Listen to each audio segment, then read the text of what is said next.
I need your space, Mom. It's time you figured out your next steps. Elsewhere.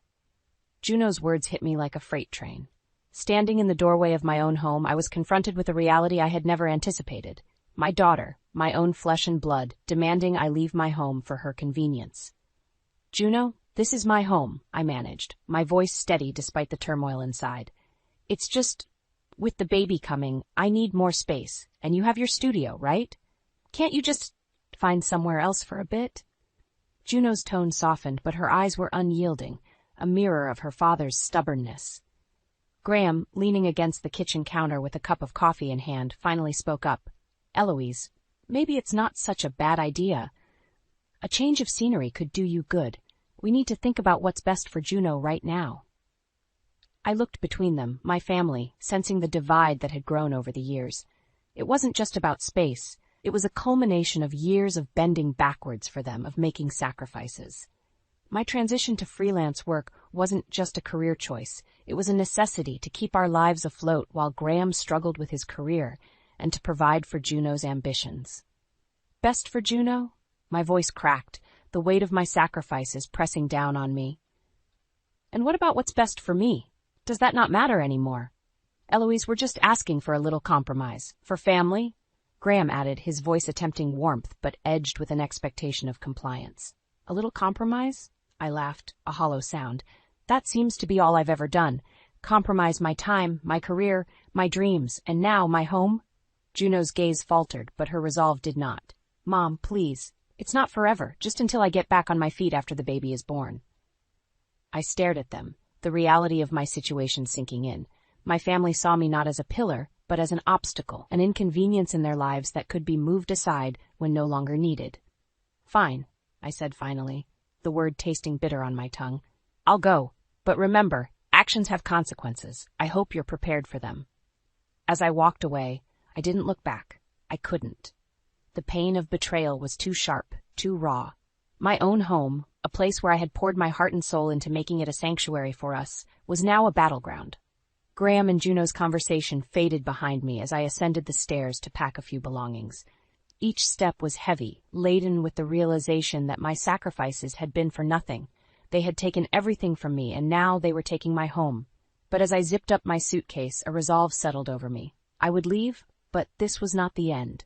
It was a new beginning, a chance to reclaim my life, my dignity, and perhaps, in time, my family. But on my terms.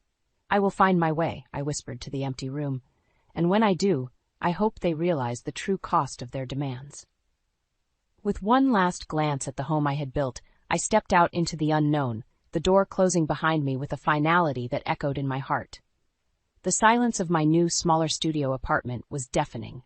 Gone were the familiar sounds of my old home, the laughter, the arguments, the life that I had built, brick by brick, only to be pushed out.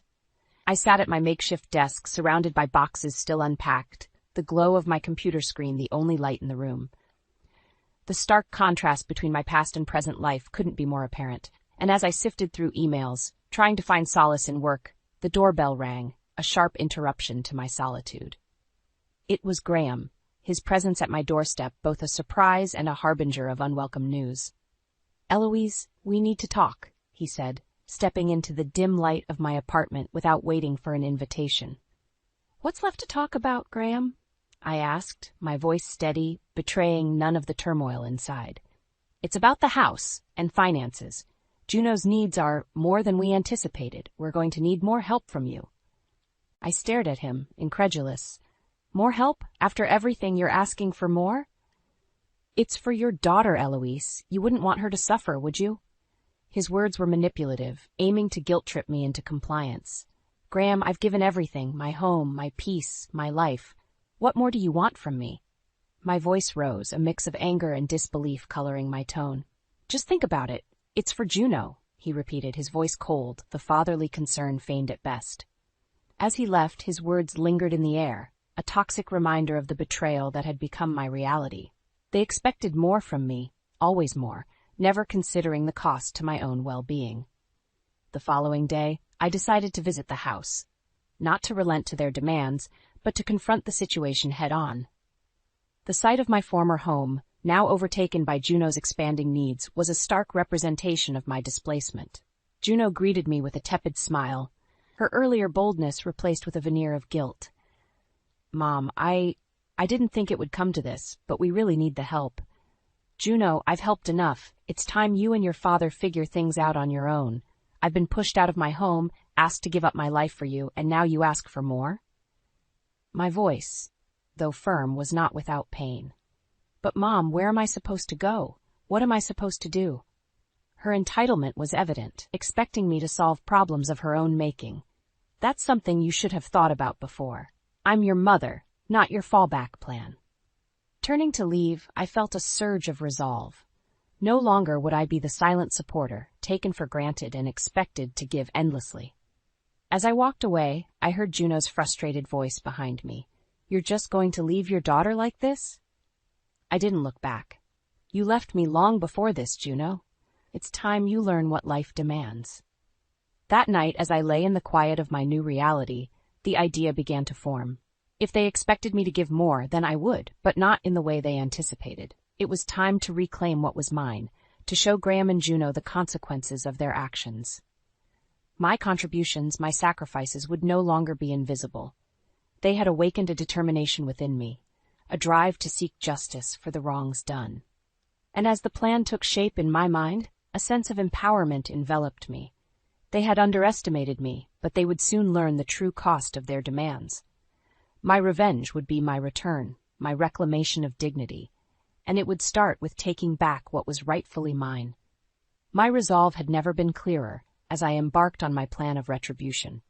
The first step was uncovering the full extent of Graham's deceit. Over the years, he had masterfully crafted the narrative that he was the financial backbone of our family, a story I knew all too well to be false. But it was time the truth came to light, not just for me, but for Juno too. I began by meticulously gathering financial statements, bank records, and property deeds, evidence of my contributions, my sacrifices. It was during this search that I discovered something more insidious. Documents hidden away in a file I had never seen before revealed a shocking truth. Graham had been funneling money from our joint accounts into a private one I knew nothing about. The revelation was a cold, hard slap in the face, a betrayal that cut deeper than I could have imagined. Armed with this information, I confronted Graham, demanding answers. "Graham, what is this?" I slammed the documents on the kitchen table in front of him, the numbers and transactions a glaring testament to his betrayal. He looked up, his expression a mix of surprise and guilt. "Eloise, it's not what you think. I was saving that money for us, for our future." "Our future?" I scoffed, disbelief coloring my tone. "Or your future without me.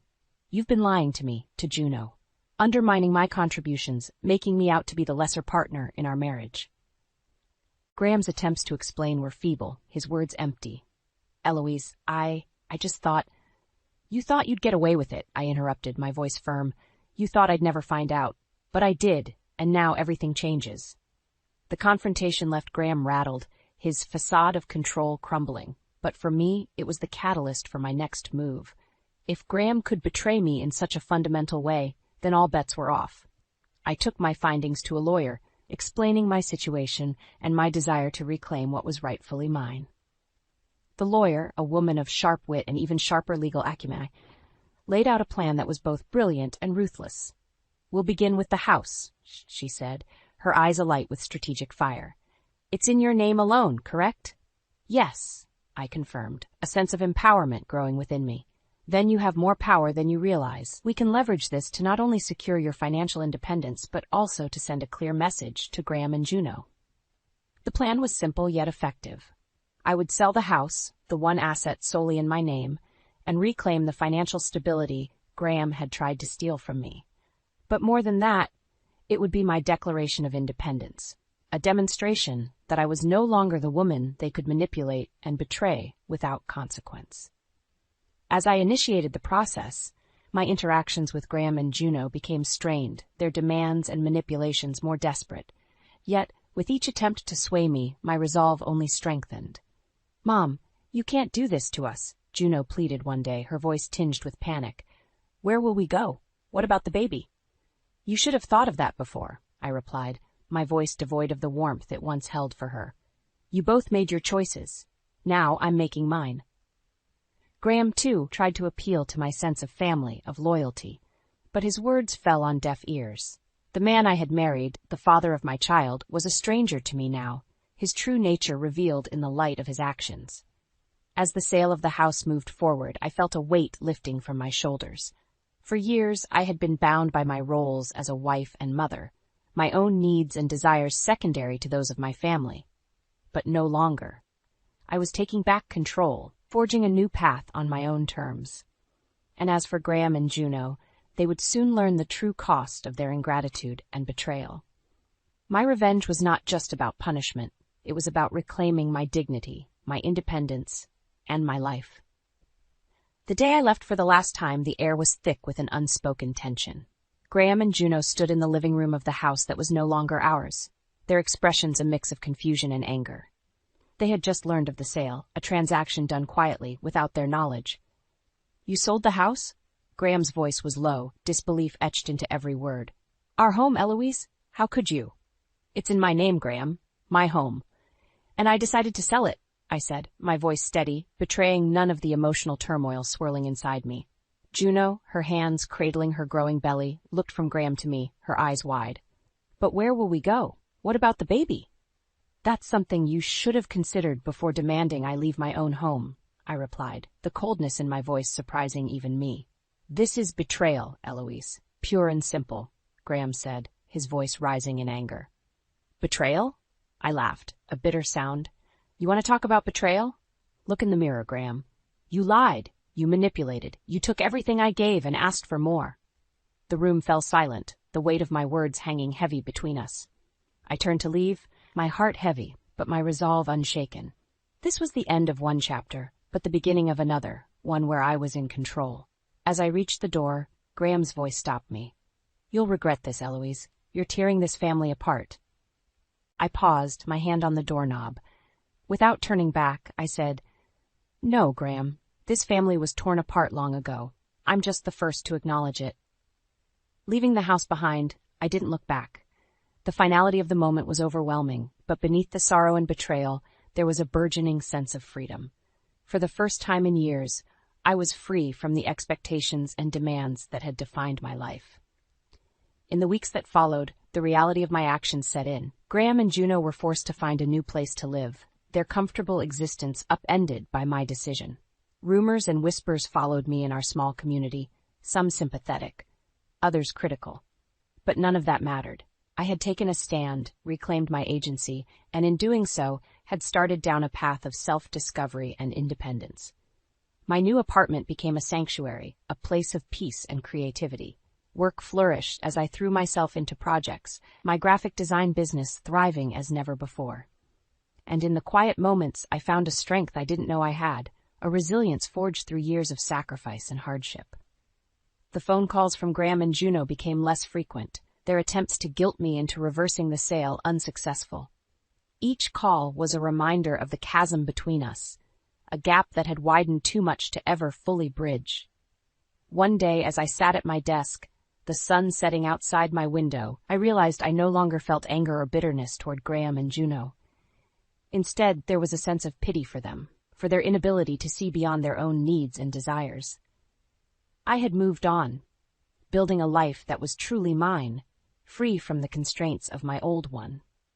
The sale of the house, once a source of contention and pain, was now a symbol of my liberation, a decisive step toward a future filled with possibility.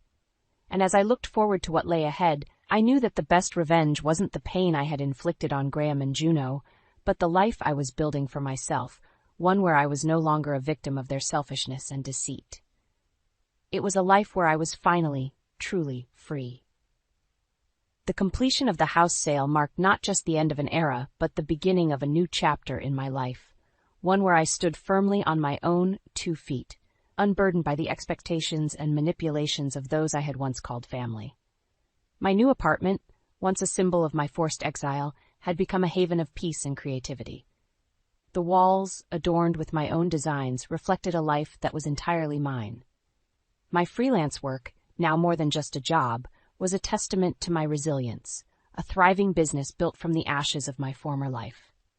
It was during this time of renewal that I received a call from Graham, his voice a mix of desperation and anger. "Eloise, you've taken everything from us. How could you do this to your own family?" "Family?" I echoed, the word bitter on my tongue. "A family supports each other, Graham. What you and Juno did was far from supportive. It was selfish." "You're going to regret this, Eloise. You can't just start over and expect us to disappear. We're your family, whether you like it or not." "I've made my peace with that, Graham. It's time you make yours," I replied, my voice calm but firm. The call ended with a click, his threats hanging in the air. But they no longer had any power over me. The weeks turned into months, and my life settled into a comfortable rhythm. The drama and turmoil that had once defined my existence seemed like distant memories. But I knew that true closure had not yet been achieved. The final act of my plan was still unfolding, a silent countdown to the moment when Graham and Juno would realize the full extent of their actions. That moment came unexpectedly. I had ventured out to a local cafe, a small luxury in my new life of independence, when I spotted them. Graham and Juno were seated at a table near the window, their conversation tense and fraught with emotion. I could overhear snippets of their dialogue, words tinged with regret and desperation. "Can't believe she did this to us," Juno was saying, her voice a mix of disbelief and sorrow. "It's her revenge, Juno. She's made her point," Graham replied, his tone resigned. The sight of them, so defeated and broken, stirred something within me. Not satisfaction or triumph, but a profound sadness for what could have been. We had once been a family, bound by love and shared dreams. Now, all that remained were the shattered pieces of our once happy life. As I left the cafe unnoticed by them, I felt a chapter of my life closing. My revenge, though justified, had come at a great cost. The family I had once cherished was no more, their place in my life now occupied by memories and lessons learned. In the solitude of my apartment, I reflected on the journey I had undertaken. From the depths of betrayal and loss, I had emerged stronger, more self-assured. My revenge, while necessary, was not the source of my strength. It was the realization that I alone was the architect of my happiness, the master of my destiny. And so, as I looked towards the future, I knew that the best was yet to come. Not because of the revenge I had exacted, but despite it. My life, once defined by others, was now my own, and with each passing day I would build it, piece by piece, into something beautiful and unbreakable. The road ahead was uncertain, filled with challenges and opportunities, but I faced it head-on, with a heart full of hope and a spirit unyielded. For I had learned that true strength comes not from vengeance, but from the courage to move forward, to forgive, and ultimately, to find peace within oneself. The day of reckoning arrived sooner than I anticipated. A crisp morning breeze accompanied my steps as I approached the house I once called home, the real estate agent beside me. The for sale sign stood prominently in the front yard, a beacon of the impending change. Graham and Juno, unaware of my arrival, were about to face the reality of their situation head-on.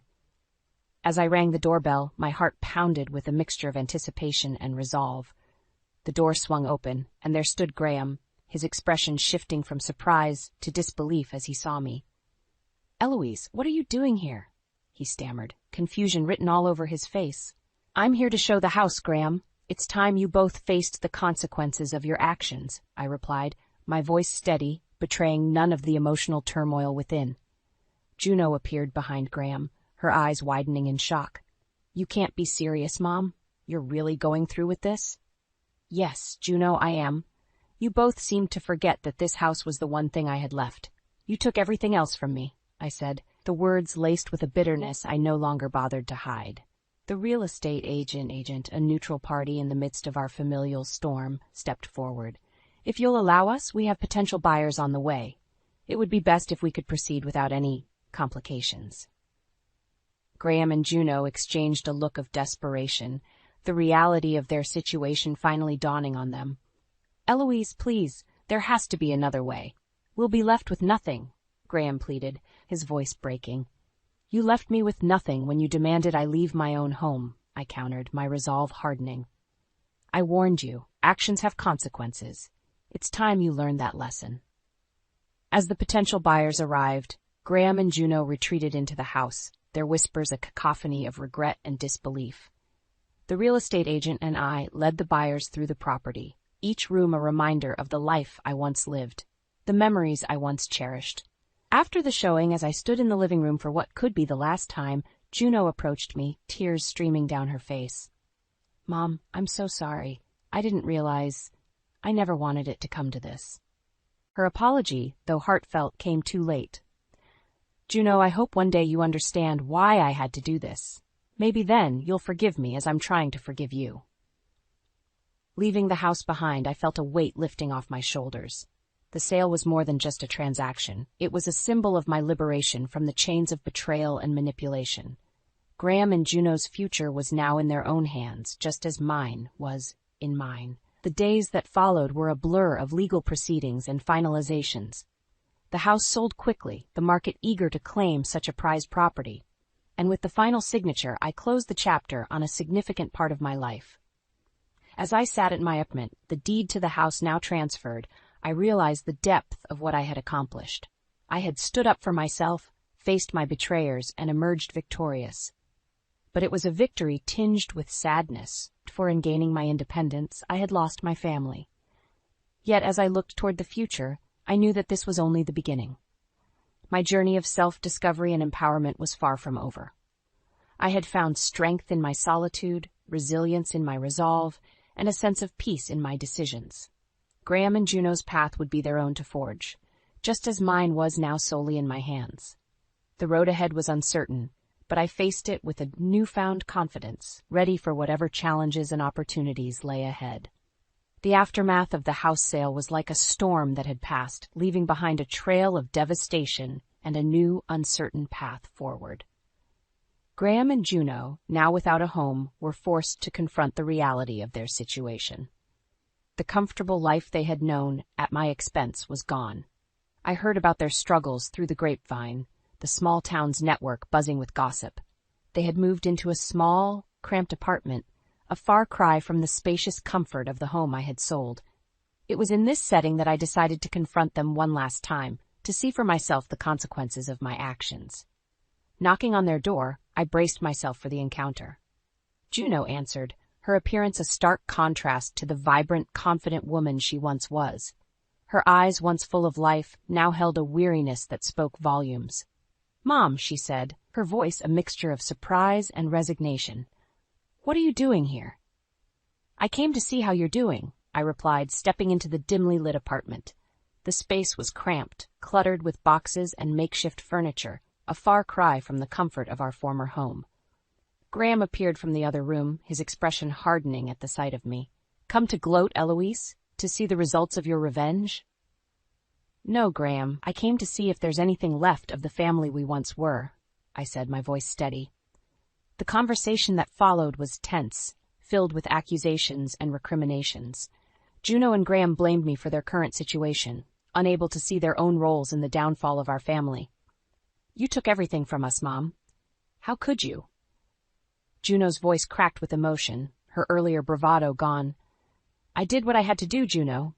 You and Graham made your choices, and I made mine," I replied, the pain of our broken relationship evident in my words.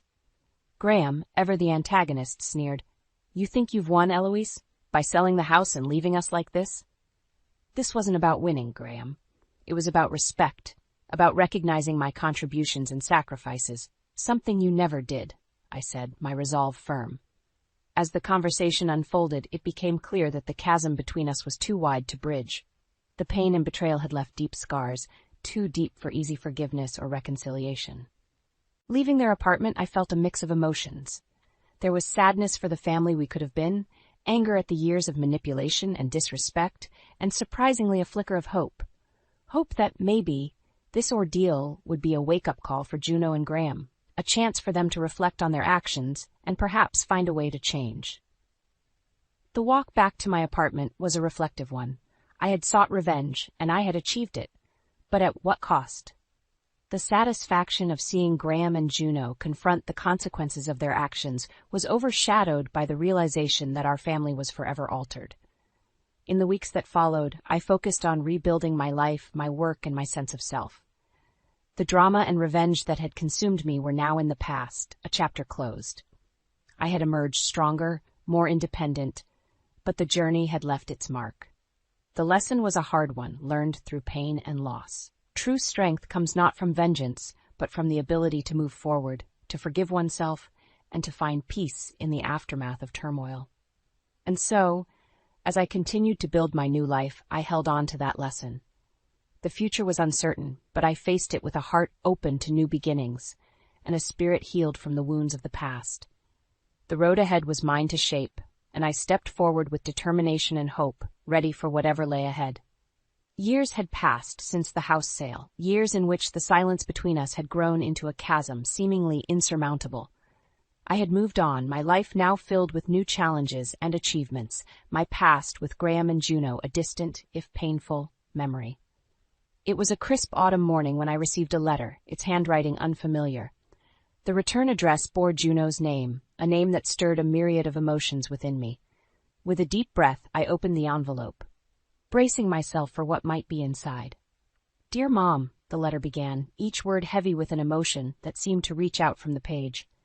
"It's taken me years to find the courage to write this. I know I've caused you unimaginable pain, and for that, I am deeply sorry. My actions were unforgivable, driven by selfishness and a failure to see beyond my own needs." I sat down, the letter trembling in my hands. Juno's words, so raw and honest, were a far cry from the daughter I remembered. "I've spent a lot of time reflecting on my life, on the choices I made, and the people I hurt. It's been a difficult journey, one filled with regret and a deep desire for redemption. I understand if you can't forgive me, but I needed you to know that I am truly sorry for everything." The letter continued, detailing Juno's life since we last spoke. She talked about the challenges of raising her child alone, of the hardships and the lessons learned along the way. It was a story of growth and change, of a young woman who had faced the consequences of her actions and emerged stronger for it. "I'm reaching out not just to apologize, but to ask for a chance to start anew, to rebuild what we once had, in whatever form that might take. I miss you, Mom. I miss our family, despite everything that's happened." Finishing the letter, I found myself at a loss. The emotions that coursed through me were a tangled web of sorrow, anger, and surprisingly, hope.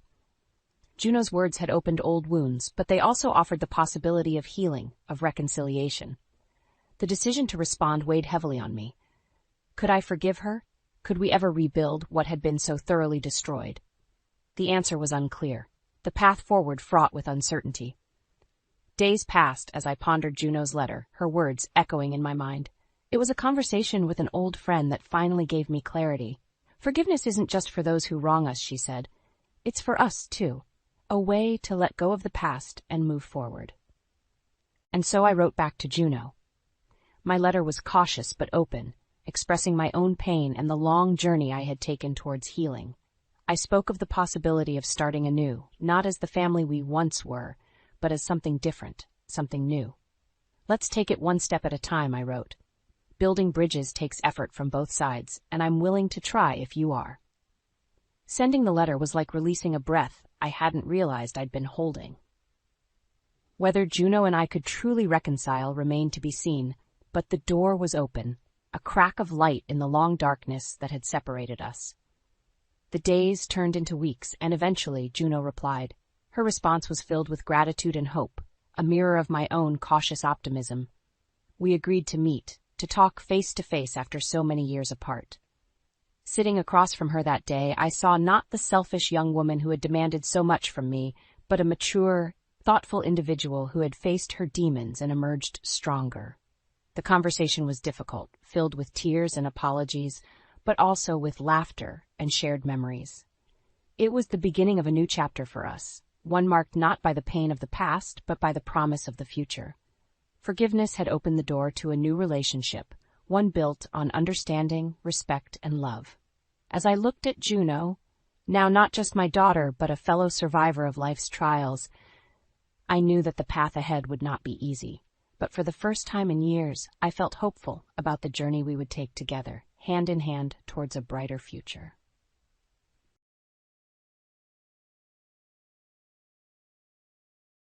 I am Chelsea, A few weeks ago, my father, who had been battling illness, passed away. Regret filled me as I wished I could have shown him his grandchildren.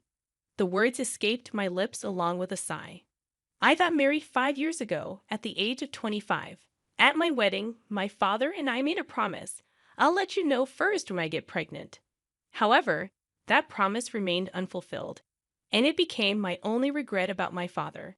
His illness was discovered a year ago, and since then, I did everything I could for him. I regularly returned to my parents' home, visited the hospital with my mother, and increased the frequency of phone calls and video chats. Despite my efforts, I couldn't help but wonder if I could have done more. As I muttered these thoughts, my mother, sitting next to me, reassured me, saying, "You did well, Chelsea. Your father would be satisfied." Just then, my sister Portia returned, bringing the lawyer with her. My sister entered the living room, accompanied by a man in his mid-40s, whom I assumed was the lawyer. He handed me his business card, introducing himself as Samuel, the attorney. Gratefully, I acknowledged his presence, and my mother guided him to his seat. As soon as the lawyer sat down, my sister blurted out, "I heard from this lawyer that Dad left quite an inheritance." I quickly clarified, "It's not all for you, Portia." An uneasy tension filled the room as my sister glared at me, revealing our strained relationship. We used to be okay, but things soured when we found out about Dad's illness. Despite my attempts to bridge the gap, my sister's arrogant attitude and reluctance to visit our father only worsened our relationship. I expressed my frustration, but she insisted, "I'm not being stubborn. I live in the city, and it's not easy to come to the countryside." Our argument continued, and I realized that our relationship had deteriorated quickly. Even though she lived far away, I believed she could have visited once in a while. In the end, she stopped talking, and the tension hung in the air. Attempting to diffuse the situation, the lawyer intervened, saying, "Let's calm down, please." I apologized, and the lawyer nodded before continuing. "As I mentioned on the phone, I have your father's will."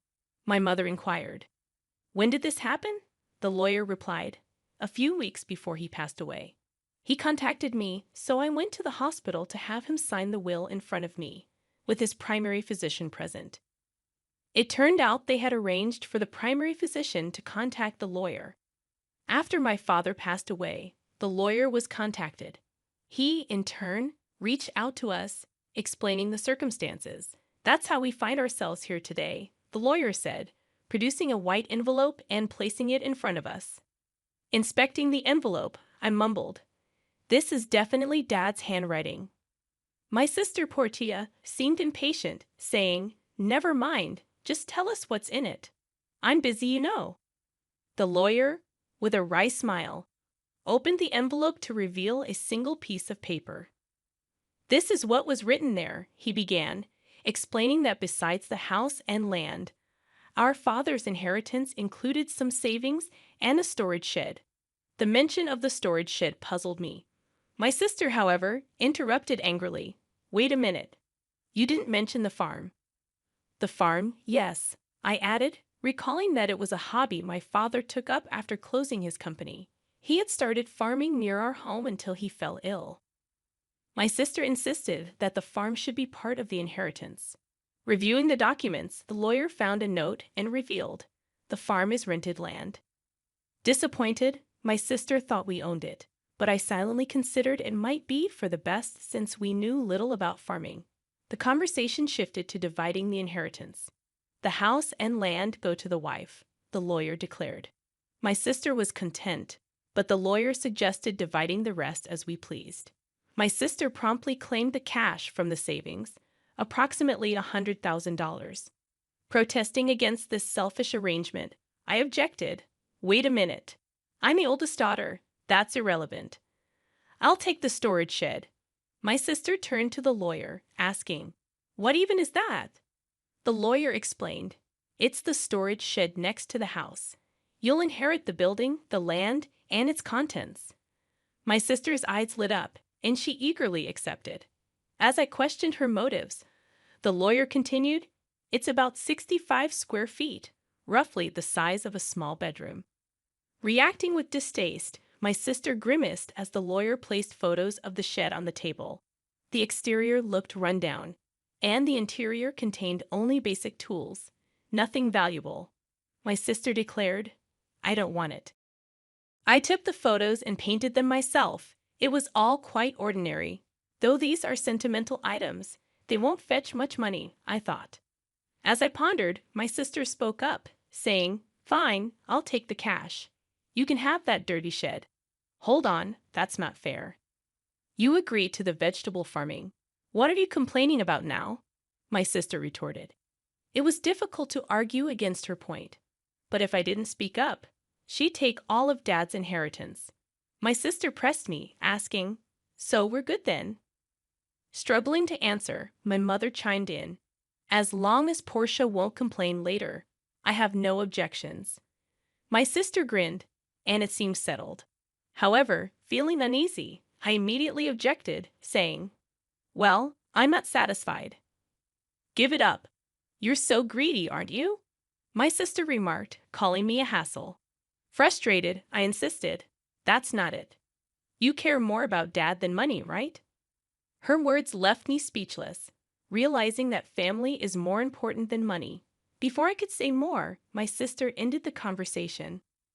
In the end, my mother got the house and land. My sister received Dad's savings, and all that was left for me was the dirty shed. My sister signed a document promising not to complain about the inheritance division, laughing loudly. Full of complaints, I couldn't help but vent to my mother, asking, "Mom, why didn't you help me?" She replied, "I did help you. You decided with Portia." I argued, "That's not true. I made sure you got the shed." My mother assured me, "You might find something surprisingly good if you look closely." The next day, armed with the key from the lawyer, I headed to the shed near the field, a 10-minute walk from home. It was a rural road where no one else passed by. Upon reaching the field, which my father had rented for the past year, I opened the dusty shed with the key.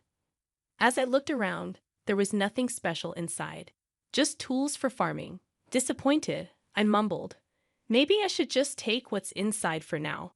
However, upon closer inspection, I noticed that the shed felt smaller from the inside than it appeared from the outside. Puzzled, I walked around to the back and discovered another door. Gasping, I realized there was a space accessible only from the back. Excited, I thought this must be Dad's surprise. Remembering his love for surprises, I began tearing up.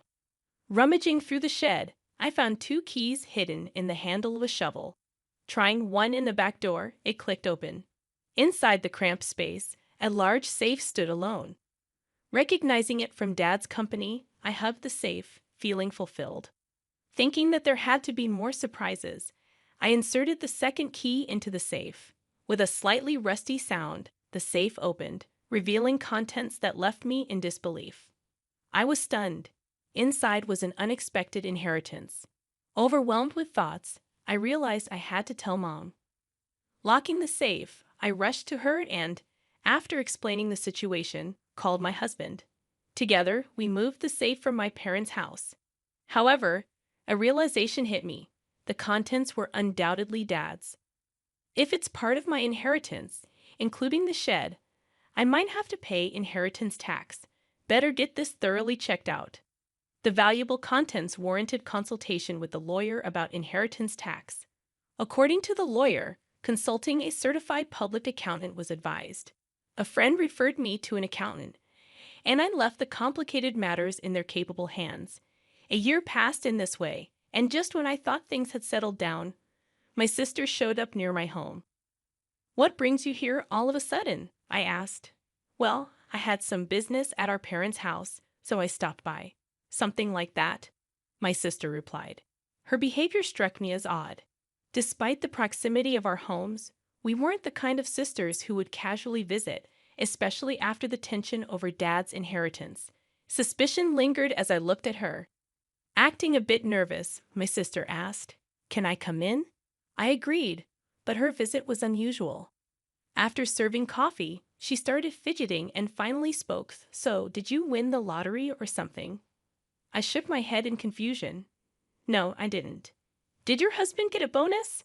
I replied, I never buy lottery tickets, and my husband's bonus isn't due now. What are you talking about? Angrily, she exclaimed. What are you making fun of me for? Money, you had it, don't you?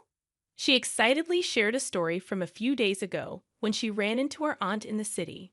The aunt mentioned receiving a $500 gift card as a thank you for visiting Dad. My sister assumed I sent it and believed I had come into extra money. She interrogated me, insisting that I admit to a windfall. Sighing, I clarified. It was a thank you gift from the inheritance. My sister didn't like my attitude and accused me of mocking her. I explained, no, it was a genuine thank you gift, but she pressed, demanding to know where I got the money. I replied, from the inheritance, remember? So I sent thank you gifts to relatives who had helped us. Upon hearing this, my sister frowned and remarked, all you got was that dirty shed. I nodded, confirming her statement, but then added, there was a safe inside it. That's where the real inheritance was. Perplexed, my sister questioned, a safe? Real inheritance? I carefully explained to her about the watches in the safe, all of them valuable and collected by our father as a hobby during his lifetime. However, I admitted not knowing their exact value. On the other hand, the remaining savings were about $100,000, which seemed small considering our father's background as a business owner who could retire early. This led me to believe he might have invested a significant amount in those watches. My mother, upon seeing the contents of the safe, had expressed concern about potential inheritance tax. Seeking guidance, I asked her, what should I do, Mom? After some thought, she advised, things like this always come out. You should declare it properly. Let's ask that lawyer we spoke to recently. I consulted the lawyer again, who explained that if you inherit valuables, the inheritance tax is determined by their value at that time. He also suggested that a certified public accountant could handle it for me. Following this advice, I left it to the accountant. The results revealed that the watches alone were worth at least $500,000. Faced with this valuation, I questioned, how should I pay the inheritance tax? The accountant suggested, how about keeping the ones you're emotionally attached to and selling the rest? Agreeing with the practicality of this approach, I sold some watches, used the money to pay the inheritance tax, and sent thank you gifts to the helpful relatives, the gift cards my sister had mentioned. By the way, I kept items like the pocket watch my father often wore, which held the most memories for me. I showed it to my sister while explaining the story, saying, this one isn't expensive, but it holds the most memories for me. However, my sister frowned upon hearing my story. What? You don't have any left? She asked. I replied, no, there are still some in the safe, which is at Mom's. It's too big for this house. It's the one Dad used at his company. My sister looked away, seeming deep in thought. Feeling uneasy, I anticipated her reaction, but she surprised me by standing up and saying, I'm leaving now that I know where the money came from, and left. Considering my sister's money-minded nature, I expected her to demand a share of the money from the watch sales. I was relieved she left without making a fuss. However, in my relief, I forgot the unease I had felt earlier, only to be reminded of it late that night when I received a call from my mother. Chelsea, it's urgent. Come over right away, my mother exclaimed. Alarmed, my husband and I rushed to her house, noticing something strange as we approached. The area around my parents' house was lit up in red, and as we got closer, several police cars were parked outside. What's going on?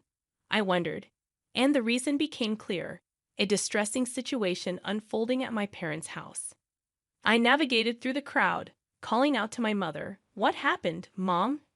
According to her, it was after 9 p.m., and feeling tired, she had already gone to bed. Shortly afterward, she heard strange noises, sounds like someone searching for something coming from beyond the door. Oh, it's a burglar, my mother instantly thought. Feeling helpless as she was alone in the house, she decided to escape through the window. Glancing back, she saw the light of a flashlight moving inside the house, confirming her suspicion of a burglar. Convinced, she ran to the neighbor's house and urgently sought help, saying, "There's a burglar." Upon hearing this, the neighbor promptly came out, and they both observed the swinging light my mother pointed at, thinking it was a burglar. They called the police, who arrived soon after. However, it turned out not to be a burglar at all. It was my sister who had sneaked into the house to rummage through the safe. Influenced by my story, neither my mother nor the neighbor knew this. When the police arrived, my sister, realizing she was in trouble, attempted to make a quick escape. In her rush, she accidentally bumped into the open door of the safe, causing it to topple over and fall onto her as she tried to flee. That's how Portia got trapped under the safe, and she was taken to the hospital by ambulance, complaining of leg pain. Stunned, I was truly dumbfounded by the turn of events. Afterward, my mother and I apologized to the police officers for the late-night disturbance. I also called my sister's husband, who expressed disbelief, exclaiming, "Wait, you're saying Portia broke into her own family home and got injured?" "Yes, that's correct," I replied, shocked and disappointed. Her husband revealed that Portia had accumulated a significant amount of debt, spending extravagantly on brand-name items. The couple had a massive fight, leading Portia to storm out, declaring she would borrow from Mom to pay it back. It turned out she had already used the $100,000 she inherited to settle some of her debts. However, still short, she came to me, seeking more money.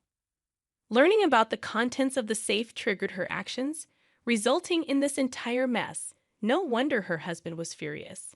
In the end, my sister, with a fractured leg, was hospitalized, and her husband started talking about divorce. Despite her protests, he brought divorce papers to the hospital, and she had no choice but to sign. Now she lies in her hospital bed, stunned by the unfolding events. I noticed a part-time job magazine next to her, suggesting she's contemplating working part-time to pay off her debts. As for me, I decided to move back to my parents' home amid all the commotion. Concerned about my mother and another significant reason, I found out I'm pregnant. After discussing it with my husband, we decided to move back home and have my mother assist us with childcare. Although I wish I could have shared the news of my pregnancy with my father while he was alive, I'm certain he would be happy for us. So, I'm looking forward to giving birth to a healthy baby.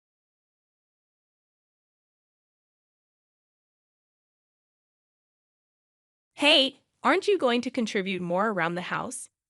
If you're going to be that kind of wife, maybe you should just leave. I sat there, stunned by my mother-in-law's harsh words. Her cold, intense gaze bore into me. "Francisco has us, and we don't need you anymore. You always look tired and seem to accomplish nothing," chimed in my unhelpful sister-in-law with a dismissive tone.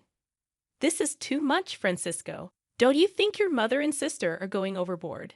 I pleaded. "I'm doing my best too." When I sought help from my husband, he responded with a demeaning attitude. "I agree with my mother and sister," Francisco interjected. "I'm busy with work, and it's becoming a problem if you don't help with the chores. Besides, my relationship with the new part-time girl is progressing, and you're just baggage. Can you quickly pack and live somewhere else?" Shocked by Francisco's words, I glanced at the three of them. They all seemed to blame me. A surge of rage welled up in my chest. I took a deep breath, calmed myself, and said, "I understand. I need some time." My in-laws, who had once relied on me, were now falling apart. "My name is Michelle, and I'm 32 years old. I work diligently, both at my job and in household chores. While it's not uncommon for women to continue working after marriage, I truly love my job and strive to succeed in the company I joined right after college." One morning, as I was getting ready for work, my husband, Francisco, approached with a pleading look. "Michelle, can you take care of this?" He handed me a file crammed with receipts and bills. "You should manage the cafe's finances properly." I smiled and responded, "Sorry, but I'm really bad at that." I met Francisco while he was working part-time at a cafe I frequented. After a few chats, we began dating and eventually talked about marriage. Now, Francisco owns the cafe, But despite his ability to run the business, he struggles with paperwork and always asks me to handle the accounting.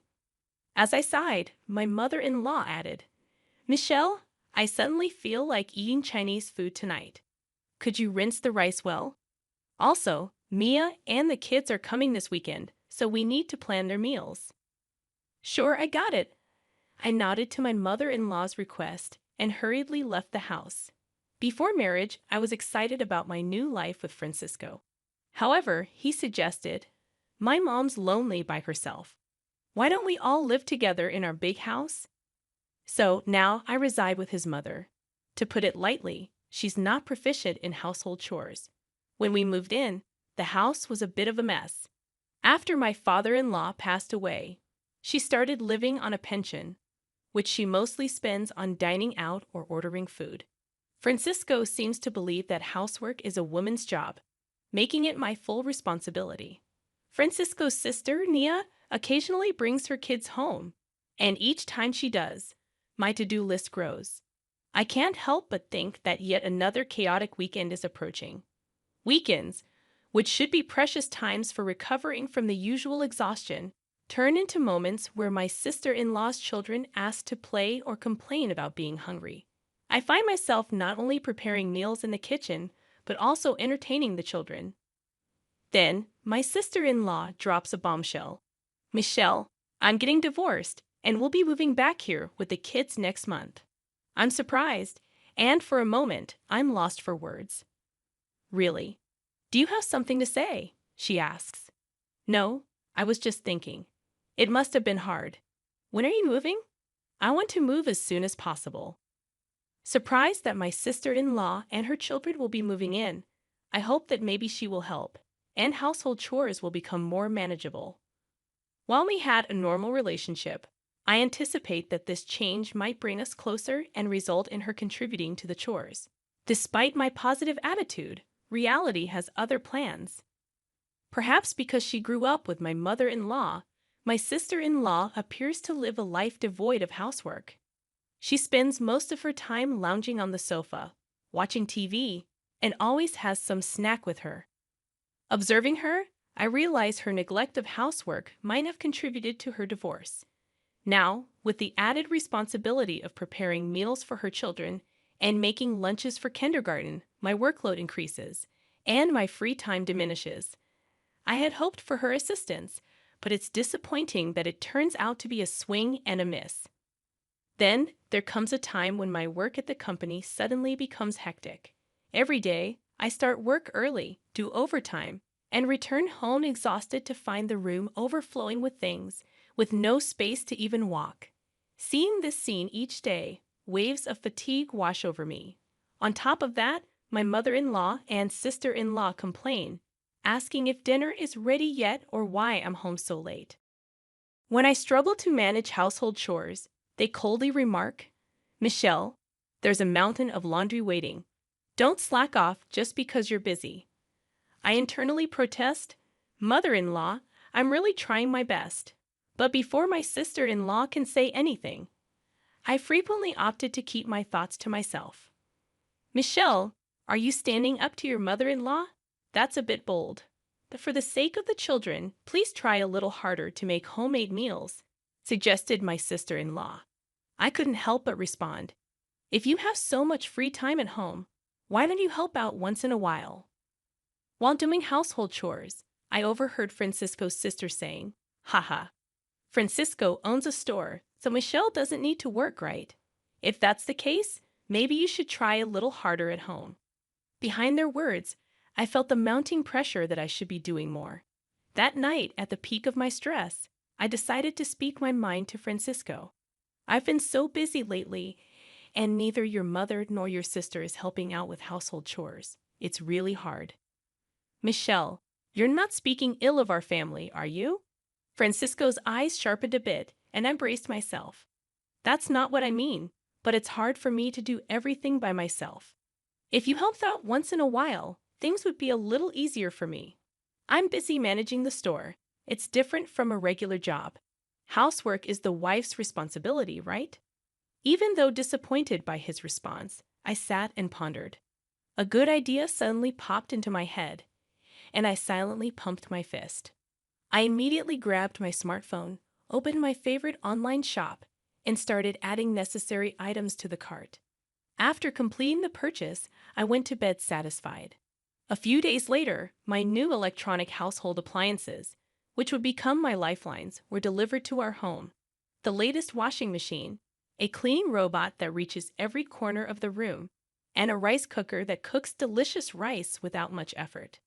Each of them was a savior, making my daily life just a little bit easier and more enjoyable. While setting up the new washing machine, my mother-in-law and sister-in-law suddenly appeared with surprised expressions. "Wait, Michelle, you got such a fancy washing machine, but the old one was still good, wasn't it?"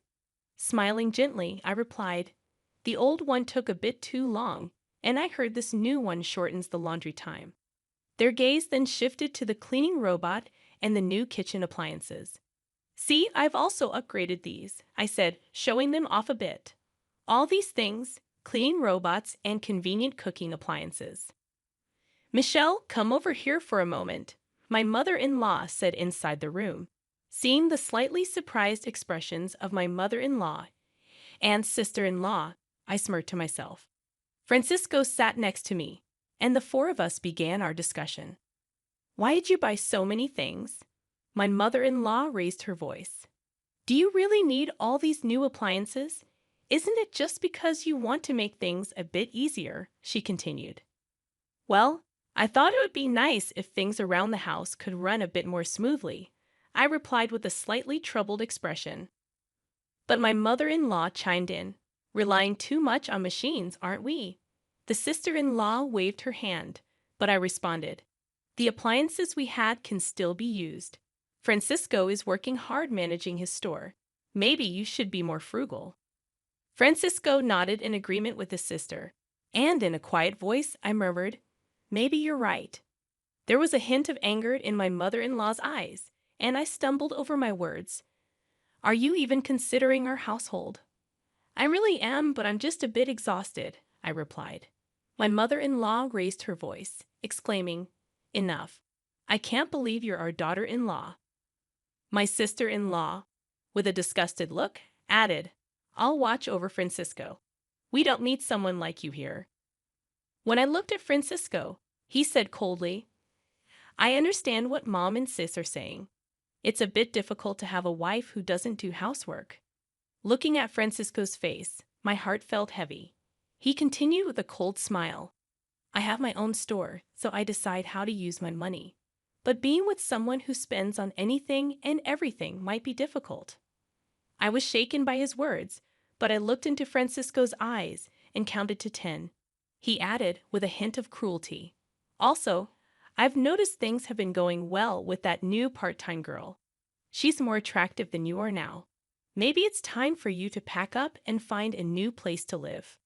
A fire of anger surged within me, though I didn't voice it. Taking a step back and calming myself, I replied after a deep breath, "All right. I'll look for a new home. That's better." "Finally, you understand. I'll feel much better without you around," he said smugly. Francisco signed the divorce papers that night, and I moved to a nearby weekly rental apartment with just the bare essentials and the divorce paper. No one tried to stop me when I left. Did they ever really care about me? After submitting the divorce papers at the city office, I found a stylish apartment to start fresh. During this time, an unexpected opportunity came my way. A promotion I had been putting off because of my family situation. I seized this chance and began working as a section manager. Every day, as I dedicated myself entirely to my job, I felt a renewed sense of accomplishment. In the midst of these busy days, my phone rang. The caller ID showed it was my former mother-in-law. I thought we had nothing to do with each other anymore, right? Without checking her message, I swiped to dismiss the call. My new life had begun, and I wouldn't look back at the past. A year flew by. One weekend, as I was relaxing in my room, listening to my favorite music, my phone rang again. To my surprise, it was my former mother-in-law. Wondering what she wanted after all this time, I picked up. "Hello, Is something wrong, Michelle? I finally got through. I didn't think you would answer after so many calls. Well, it's been a while. What's going on? I asked. She hesitated for a moment and then asked, "How's your new life?" Despite her probing tone, I replied cheerfully, "It's great. I love my new apartment, and work is going smoothly. I even got promoted and am living freely." "That's good, Michelle. Can you come back home?" I was taken aback and blurted out, "Why?" "We're struggling financially." I thought to myself, I knew it, and responded cautiously, "Francisco's cave only makes about $1,000 a month, right? If no one else in the family works, things could be tough." "You knew about that?" she asked. Yes, Francisco's cafe wasn't doing well. I was fully aware of its financial situation since I handled all the accounting. But he pretended to be the successful owner without understanding the real state of his business. It was almost laughable how oblivious he was. I handled all the finances and procurement, so of course. I sensed her shock. "You knew and didn't tell us?" "We had no idea you were doing so well in such a big company, or that you were contributing so much to the household expenses," my former mother-in-law exclaimed. I admitted, "Yes, I contributed more than $3,000 every month. Thanks to that, you all managed." The truth was, I used my salary to bridge the gap in Francisco's business losses. He seemed completely unaware of the situation, and after I left, it seemed reality hit hard. "Michelle, can you please come back?" she asked. Curious, I inquired, "So how's Francisco's cave doing now?" She sighed. "We might have to close soon, and the part-time workers keep quitting." With an inward smirk, I commented on his slightly sloppy management style. "It's hard to keep it going for long, isn't it? His little bit of pride doesn't help. Not doing proper work. I mean, how many women out there do you think would be willing to support a guy like that?" My former mother-in-law was momentarily at a loss for words. I continued somewhat sarcastically, "Wait, I'm a bit busy now. Since you left, the house is a mess. It's chaotic with things everywhere." Confused, I asked, "Wait, what do you mean?" She described the disarray of their home with belongings scattered everywhere, looking like a storeroom. Without anyone to cook, they were eating out, which was costing a lot. The washing machine broke down, and it seemed like there's no room in the budget to buy a new one. Actually, the appliances that you took back, I was really relying on them, my former mother-in-law admitted. Puzzled, I asked, "Huh? Why is that?" "Those were for my convenience. Besides, I bought them myself, so it's okay for me to take them back, right?" She reluctantly agreed, "Yeah, I guess so. But I never realized housework was this challenging." With a firm tone, my former mother-in-law added, "With 3 adults in the house, how can it be that hard? What are Francisco and your daughter doing?" A hint of fatigue could be heard in her voice. As for Francisco, his staff members have been quitting, and sales have plummeted. As soon as he found out, he became really downcast and has just been lazing around at home. But Francisco used to spend his money from the store without any restraint, right? On top of that, Mia doesn't help at all. She doesn't do anything around the house and even gets her allowance from me. To be honest, living on just my pension for the 3 of us is really hard," she continued. I responded with a hint of sarcasm. "Ah, Mia once told me that I was unnecessary because she was there." My former mother-in-law desperately said, "Michelle, we're really in trouble. Living on just my pension for the 3 of us is quite tough." I firmly stated, "I have no intention of returning to that house. It must be hard living with all that baggage." She seemed to be at a loss for words. Seeing her like this made me feel a bit sorry for her. But as I was about to hang up, my former mother-in-law seemed eager to say something. "Michelle, I'm really sorry. Can you reconsider?" Her voice sounded a bit exhausted. I replied, "I wonder if we can ever spend days together with smiles again." "Huh? Was it that hard without me?" I asked with a mix of surprise and calmness. After a short pause, my former mother-in-law took a deep breath. "Yes, there's actually an issue with the property tax. We might have to let go of the house. I said, I see, but I really don't want to get involved anymore. Decide what you're going to do with your family. I hung up without waiting for her next words. After that, I set it up so I wouldn't receive any more calls from her. In my room, holding my favorite mug filled with aromatic coffee, I enjoyed my time alone, looking at the outside scenery. A smile spontaneously appeared on my face. A few months later, when I passed by the cafe where Francisco used to work, I noticed the place was now quiet and empty. Recalling its past liveliness, I felt a bit nostalgic. It seems they really closed the shop. While walking around the old town, I became curious about my former in-laws' house and saw a sold sign. Coincidentally, I bumped into an old neighbor in town. According to her, those three had quickly sold their house and moved to a small apartment nearby. In their new home, there were always loud arguments and even the smell of garbage. It seems the neighbors are quite bothered, and it has become a bit of local gossip. I thought, it must be tough for them, but with a bit of effort, life can change. I wondered why they don't try. As I gazed at the old house, these thoughts wandered in my mind. A lot has happened to me since then, but I'm living each day to the fullest. In fact, a handsome guy from my workplace confessed, saying, I really admire your hardworking nature. Now we're enjoying our dates, and I'm really looking forward to what the future holds. If I get married again, I really want to be happy. I'm feeling very excited about it now.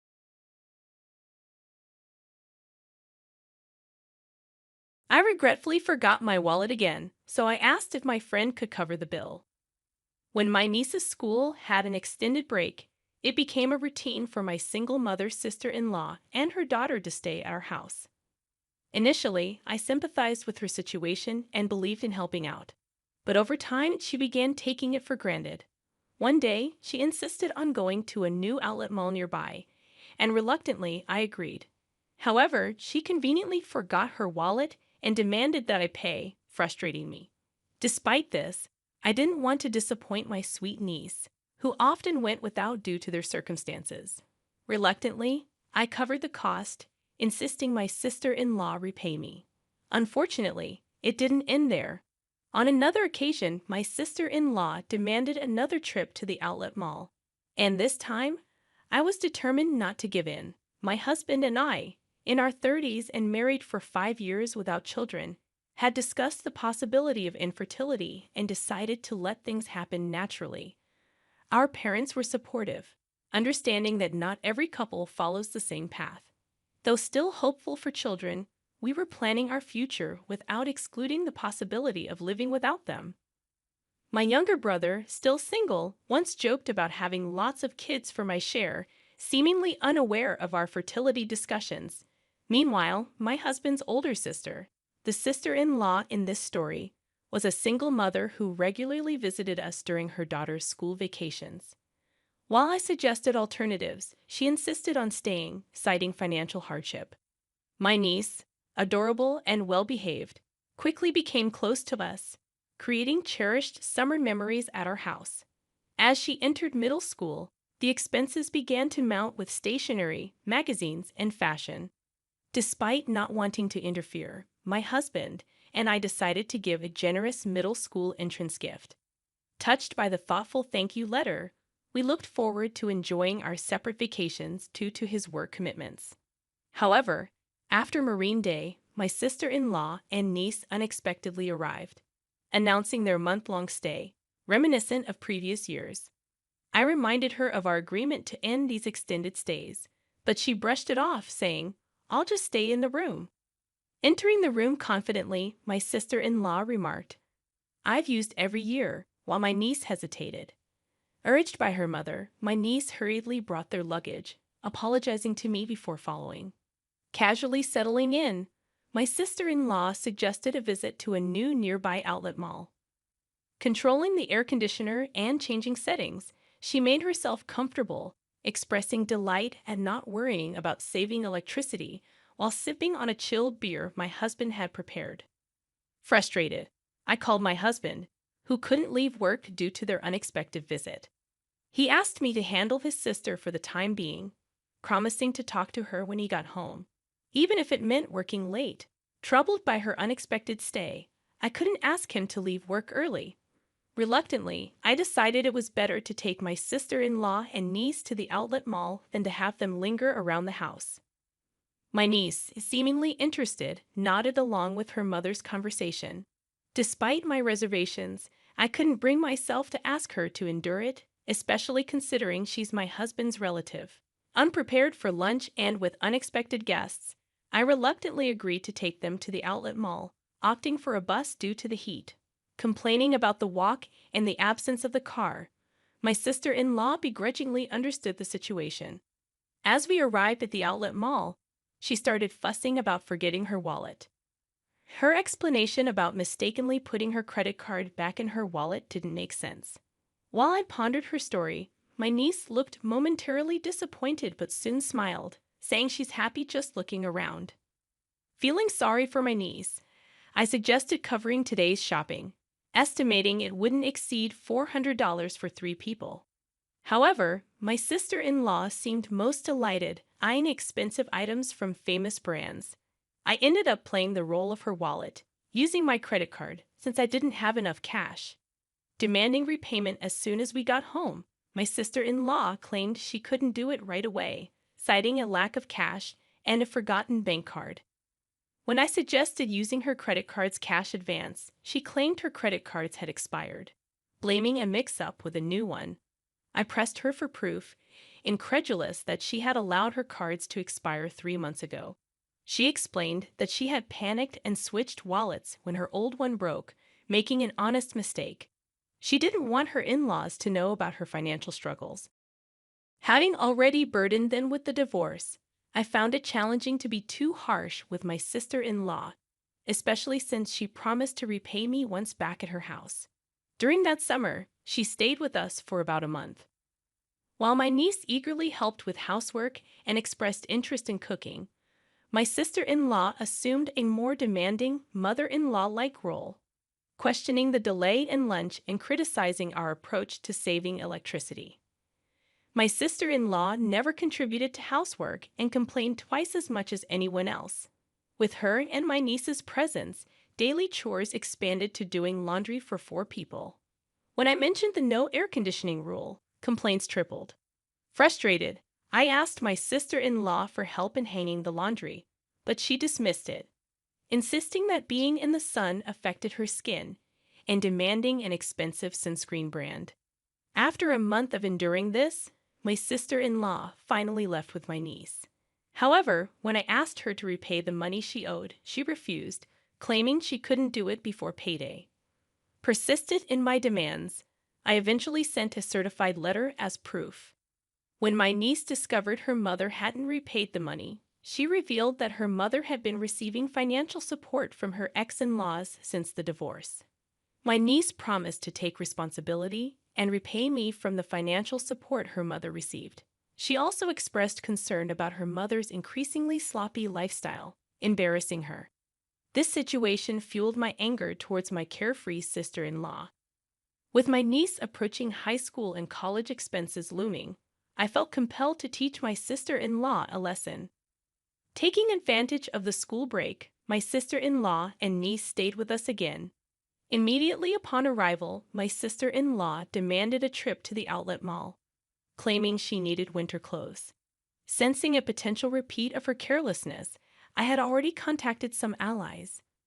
After about 2 hours of shopping, my sister-in-law called, admitting she forgot her wallet and requested I cover the cost. Half of me thought it was typical, while the other half was exasperated.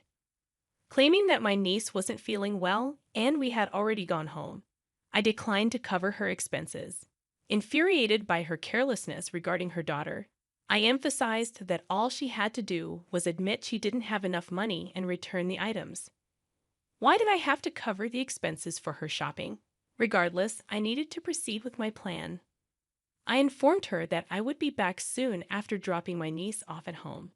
She questioned the time frame, and I mentioned I had just reached a nearby bus stop, indicating it would take another hour using public transportation. Surprisingly, she accepted this without demanding a taxi, making me suspicious that she might be up to something. She likely didn't want to risk me not coming back if she complained too much. An hour later, I arrived at the designated store with my collaborators. My sister-in-law was there, arms full of clothes and bags, instructing the staff to add more items. It seemed she planned to shop even more while awaiting my return. When I greeted her with an apology for the delay, she was surprised to see familiar faces beside me.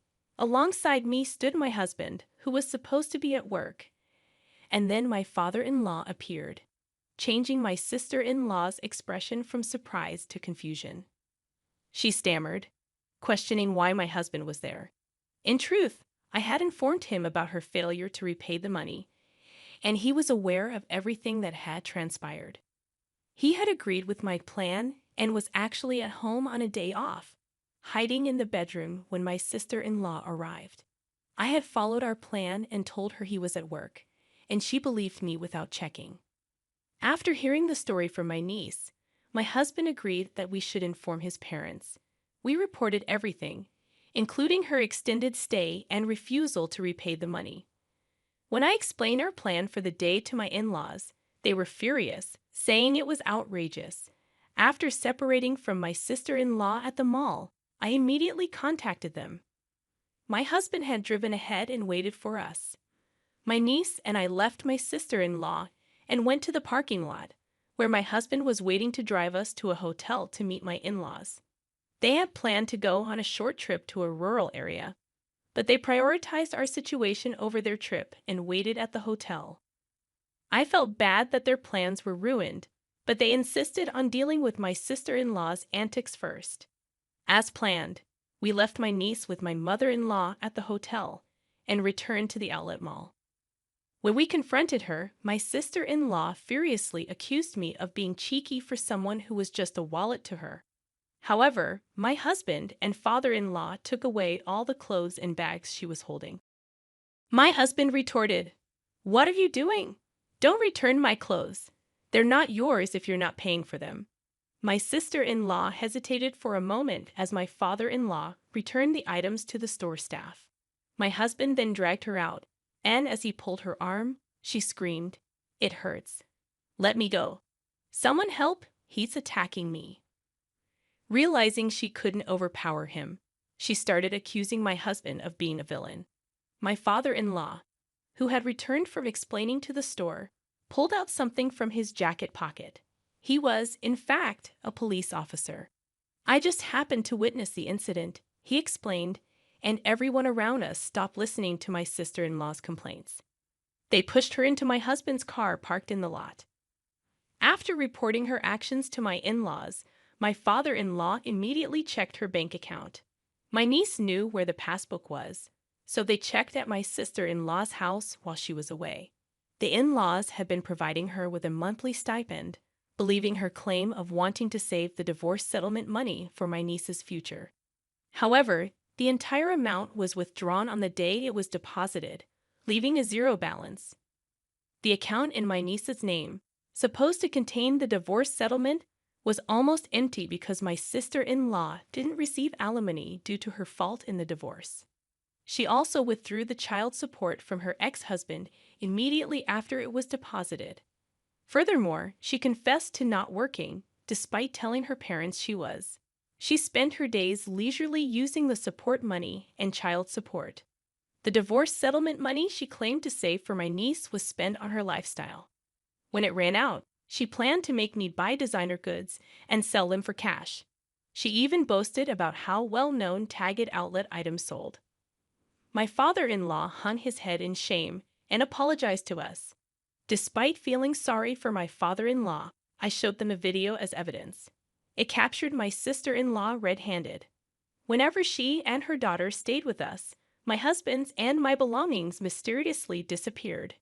It was too coincidental to happen every time, and more items vanished with each visit. Without proof, I couldn't accuse her, but I kept an eye on her. After she didn't repay the money I had fronted, I couldn't watch her all the time, so I installed hidden cameras in our rooms. Multiple times during her stay, she seemed to be searching our room when I was out. Finally, she began to blatantly steal. Just before leaving, There were times when she had checked the location many times and would go straight to his destination and steal what she was looking for. With practiced skill, she knew exactly where to go, swiftly taking specific items like my jewelry and my husband's luxury watch. The cameras caught her in the act, even capturing her face as she didn't notice them. My father-in-law, a police officer, was visibly furious, saying it's shameful to have a criminal in the family. He was overwhelmed with anger and sadness. When confronted, my sister-in-law brazenly claimed she had already sold the stolen items. My father-in-law instructed us to file a police report and submit the video as evidence. However, we were hesitant about turning in our own family. It's not a crime among Ames, right? We don't count someone who exploits kindness and repays generosity with evil as family, my husband said as he started the car engine. My sister-in-law asked, "Where are you taking me?" My father-in-law answered, "To the police, obviously." She screamed as if it was the end of the world, begging us for mercy.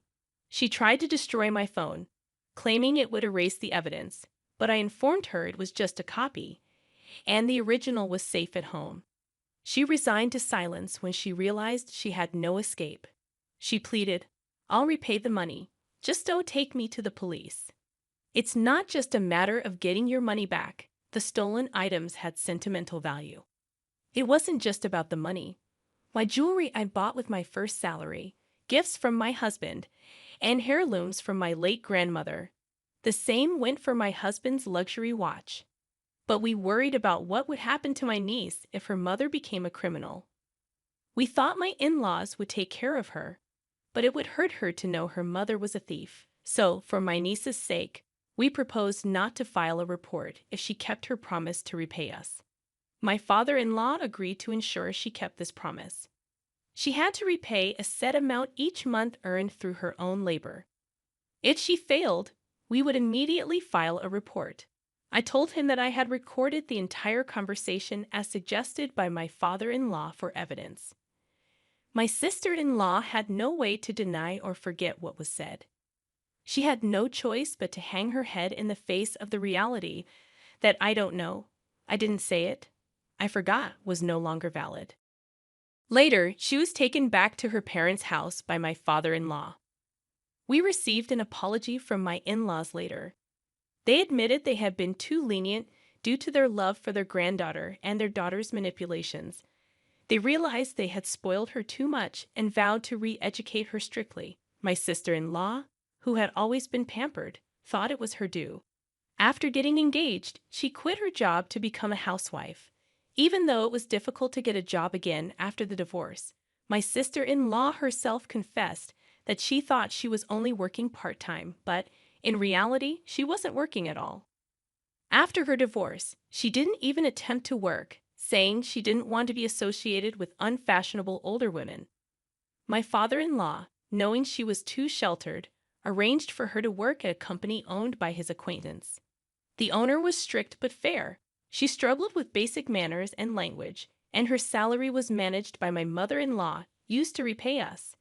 My sister-in-law and her daughter moved out of the house left by her ex-husband and now live under strict supervision with her parents. My niece is becoming a more responsible person, helping her grandparents. She plans to stay with them during the winter break, but looks forward to visiting us during the spring break. My husband and I are excited for her next visit. As for my sister-in-law, regardless of any change in her, she is not welcome in our house. We both agree it's best to avoid unpleasant feelings.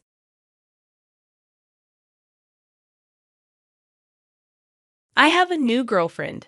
I'm going to live here with her, so I'm divorcing you. And you're going to go to your parents. I don't understand what you are saying. I don't need you anymore. I can leave you with my parents if you want to be a breadwinner or a housekeeper, Noah. You understand, my parents-in-law and my husband laugh at me. They are the worst kind of people. But for me, it's better that way. Then you all need to leave. My name is Noah, and I am a 32-year-old office worker. I have lived my whole life working after graduating from college. I started working for a major company. For about 10 years, I worked hard and obtained qualifications for promotions. Thanks to that, I am now department manager at such a young age. I am blessed with a boss who always has something useful to say to me. In a group of highly motivated and talented subordinates, I was very fulfilled in my work, but my personal life was not at all fulfilling. I had a boyfriend once when I was a student, but none since I started working. Worried about my situation, a friend of mine hosted a dinner party for me. That is where I met Matthew. He was kind, had a nice smile, and gave me the impression that he was very personable.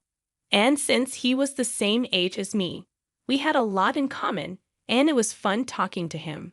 We soon became friends, exchanged contact, information, and started going out to eat alone together. Then he confessed his feelings for me, and we started going out together. We got along well, and he proposed to me, and we ended up getting married. I was so happy to be married to the man I loved so much, and soon after, I went to his parents' house to greet them. His parents were very kind and welcomed me with open arms. Noah, it's nice to meet you. I can't believe such a beautiful person came to be Matthew's bride. I am so proud of my son for bringing a good woman here. Hey, Mom and Dad, stop it. Noah is getting scared.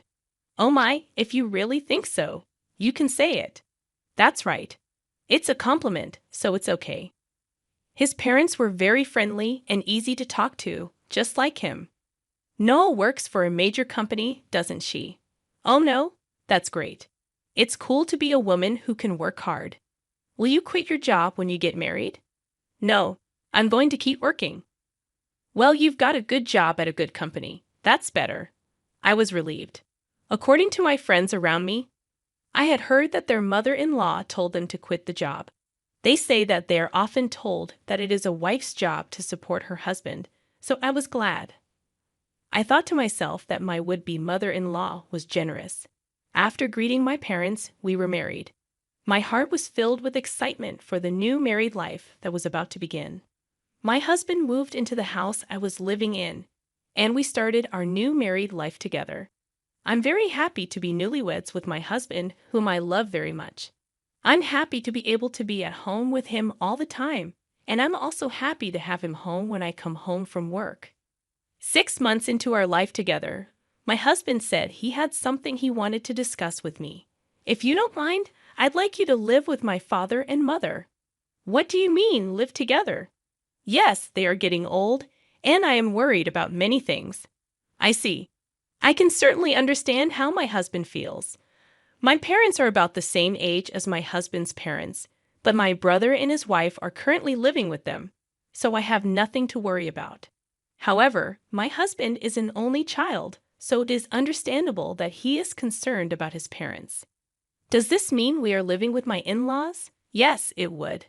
But do they have a room available for us? They use every room for some reason or another. About that, if you like, I think it would be a good idea to renovate my parents' house and make it a 2-family house. 2 families? Yes, if we do that, it will be much cheaper than buying a new house. We can live in a beautiful and spacious house while still maintaining our privacy, right? I see. I thought it was indeed an attractive proposal. My in-laws are very kind people, and we won't be together all the time. If we live in 2 houses, it would be less stressful. Yes, that's fine. Really? Thank you. My mom and dad will be so happy. I was happy to see my husband so happy. Later, my in-laws came to visit us, and both of them were very grateful. I even thought that with such a kind and cheerful family, I wouldn't mind not having 2 households. Soon after that, my husband and I discussed remodeling my in-laws' house. The cost would be around $100,000. But as we were discussing it, my husband made a surprising remark. Actually, I have a favor to ask you. Can you pay for the remodeling? What do you mean, the full amount? Why then, my husband looked very uncomfortable. Actually, we are in debt. I was surprised. Neither my husband nor my parents-in-law had ever said anything like that when we were dating or when we got married. I was surprised. How much debt do they have? About $150,000. What? I thought it would be a few tens of thousands of dollars, but I was surprised at the amount of money, and I ended up shouting out loud. It wasn't so bad at first, but it gradually grew, and even if I tried to pay it back, I couldn't. My parents are already living on a pension. I can't pay them back as much as I'd like, and the debt is getting bigger and bigger. I see. I could not hide my surprise and upset at the sudden and shocking revelation. I had no idea that my parents-in-law owed me such a large sum of money. Noah, I need a favor. Will you help me pay off my father and father-in-law's debt? They can't afford it anymore, and I don't make a very good salary either. Then isn't it going to be tough to renovate the house and live together as two families? No, that's important, so let's go ahead as planned. You have asked me to pay for the remodeling and your father's debt. I'm on the hook for $250,000, I know. I'm talking about difficult things, but I want to take care of my life with Noah. And I want to protect my mom and dad. It's because I love both my parents and Noah. I'm sorry. I'm being greedy, but if you really love me, please help me. I'll pay you back little by little. I was very distressed. My husband and my in-laws have no one to turn to but me, and I knew that my husband really loved me. But at that time, I was completely deceived by my husband's words. Love is blind, I think. And that is exactly what it is. Okay, I'll pay for it. I agreed to do so. Then my husband said, "Thank you so much." And he shook my hand and thanked me very much. He told my parents-in-law, and later they came to our house and apologized to me. My mother-in-law even shed tears of joy. I have to do my best from now on. I had to take over my in-laws' debt, and I was determined to do it. However, although I had some savings, I was afraid to pay it all at once. So for now, I decided to pay about $330,000 from my savings and then pay the rest in installments. Then my in-laws joined us, and we talked about repayment. I explained to my in-laws about the installments I had just made. They said that I could do whatever I wanted. Then why don't you transfer the money directly to the account for debt repayment? We're not very good at managing money, and I'm a little afraid to transfer a lot of money. When my husband said this, my parents-in-law nodded. Indeed, it would be time-consuming for me to transfer the money to my parents-in-law's account and then for them to transfer it to their repayment account. And since it was a large sum, I would not like it if the money was not transferred in the middle of the process. So I agreed to that. Once the conversation was settled, my parents-in-law looked very relieved. Now we don't have to be afraid of the monthly debt collection. That has been really scary. Dad and Mom, you should thank Noah properly. Well, I can't tell you how many times I thanked you. I can't thank you enough. Thank you so much. I'm so glad Noah came to be his wife. No. I was happy that my in-laws were happy. However, I felt a little uncomfortable because I thought that they might think of me as a money spinner. When they said those last words, I felt a little bad, but I wanted to take care of my beloved husband's family. With that in mind, I began to make payments, and at the same time, we remodeled our house and completed our two-family home. We started living together in a beautiful and spacious house. My parents-in-law were very happy, and my husband's eyes lit up at the new house. I too enjoyed cooking with the new system kitchen, and I was glad to have the remodeling done. It is more convenient and closer to work here. If commuting time is shortened, that gives me more time to spare. I can also make good use of that free time to study. I was spending my days working hard to pay off my debt. However, there was something that bothered me a little. That is, my husband did not help me pay off the debt at all. When I told him about my parents-in-law's debt, he said he would help me pay it off, and yet he has shown absolutely no sign of paying for it out of his own paycheck. When I mentioned this to him before, he told me that his salary was not enough at all to make the payment. I asked my husband what his take-home pay was and asked him to show me his pay stubs, but he stubbornly refused, so I don't know how much he earns, but he has to repay his debts. I worked hard for about a year to pay off the debt. At that time, my parents-in-law asked me how much money I had left to repay. If it's been a year, well, you haven't lost that much, yeah. At most, you be paying back about $10,000 to $155,000. Well, just to give you an idea, we paid back about $30,000 this year, so the remainder is roughly $90,000. When I said this, my parents-in-law were extremely surprised. What? You paid back that much, Noah? That's amazing. At that pace, you will finish paying back the loan in about 3 years. If I work hard, I'll be able to pay it off. Thank you so much. My parents-in-law were crying and happy.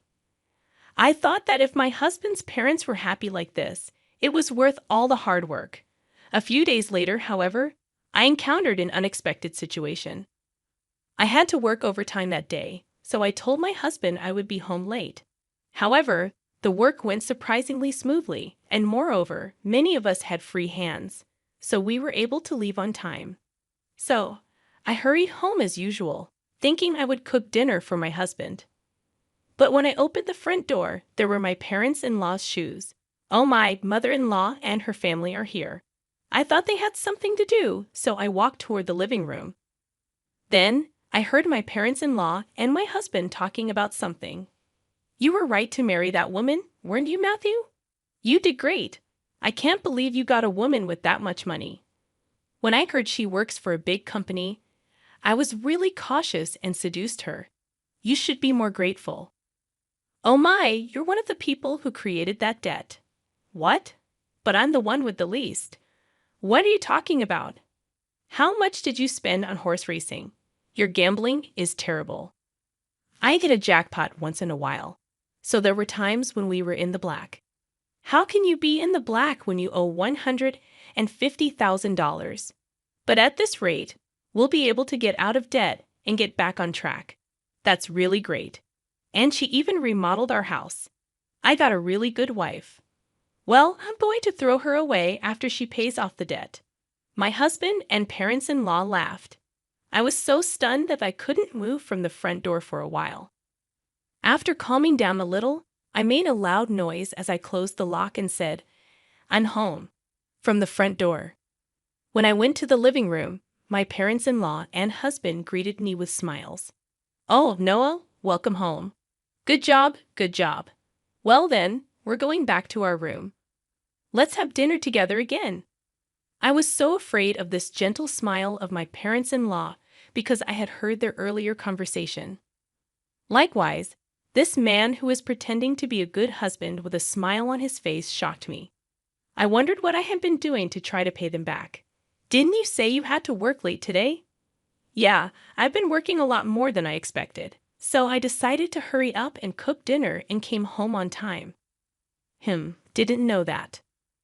I tried my best to act calm until dinner so that my husband would not realize what I had done.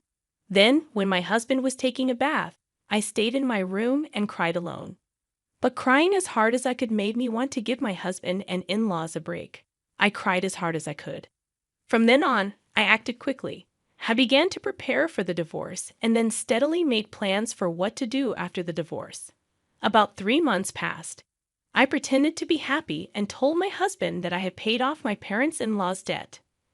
My husband rolled his eyes. "What? You paid off the debt? That $150,000 that was supposed to take roughly 3 years, right?" "Actually, I have quite a bit of money saved up, but I was afraid to pay it off all at once. So I started taking out a little bit from my salary and savings.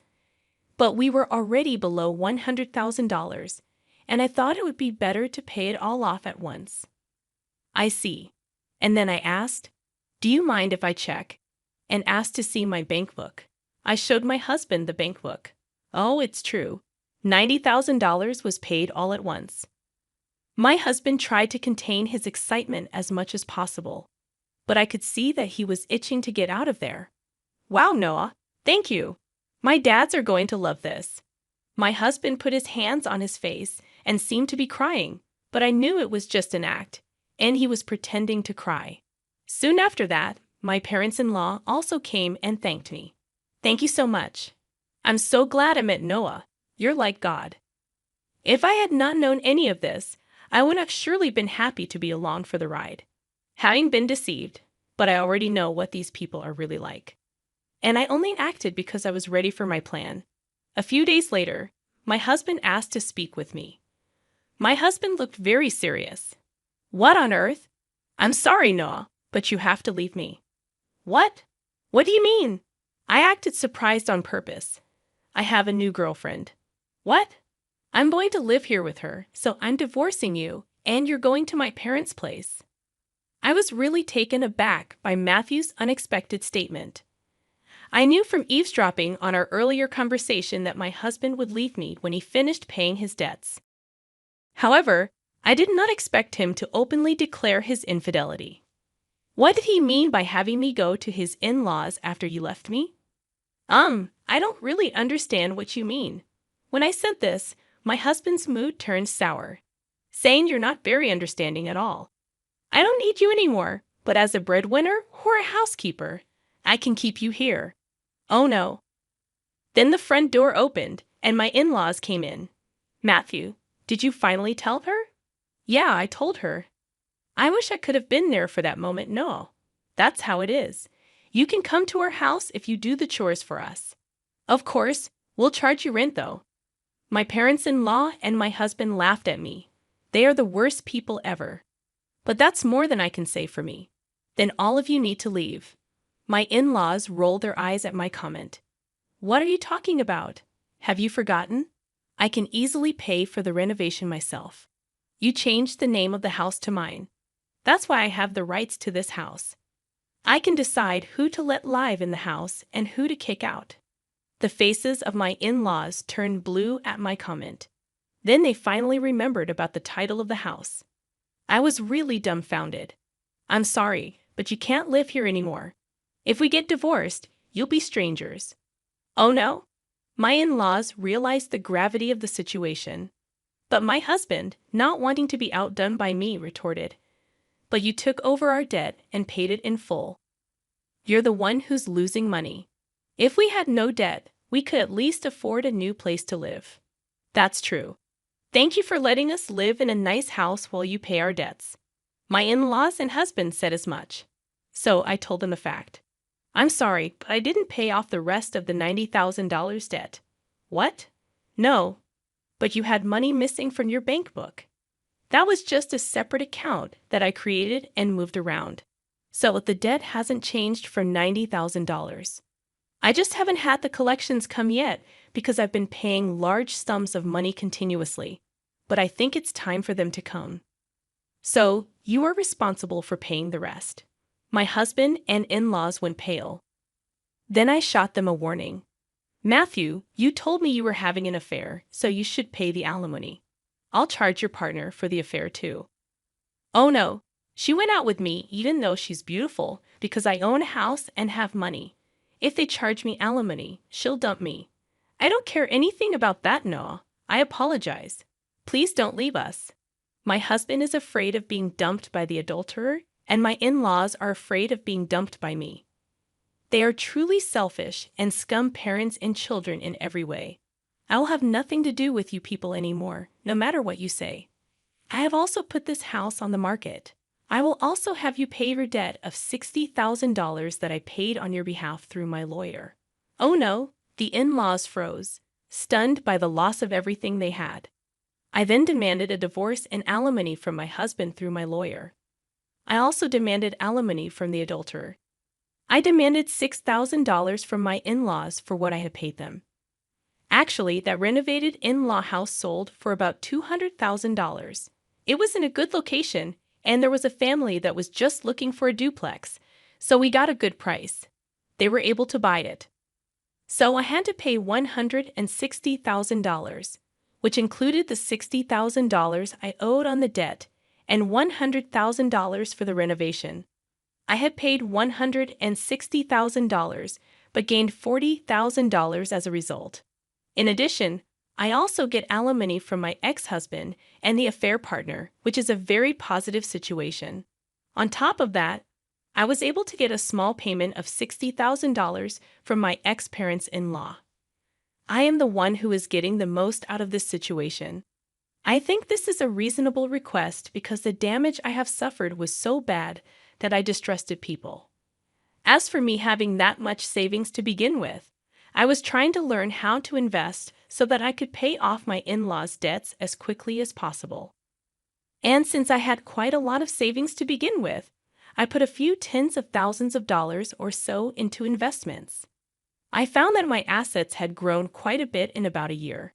Plus, I had gotten a raise, so I was getting paid quite well. So I was able to take such a drastic step because I had saved a lot of money. I was the biggest beneficiary, and my former in-laws were back in debt, and they lost their house. To be honest, I think they deserved it because they cheated me like fraud. People like that should go to hell. For once, I should reflect on what happened to me this time and develop a better eye for people. From now on, I will also continue to save and increase my assets so that I can live a luxurious life in my old age. And I want to make many happy memories with people I can truly trust. What did you think of this story? And please subscribe to our channel. See you in the next video.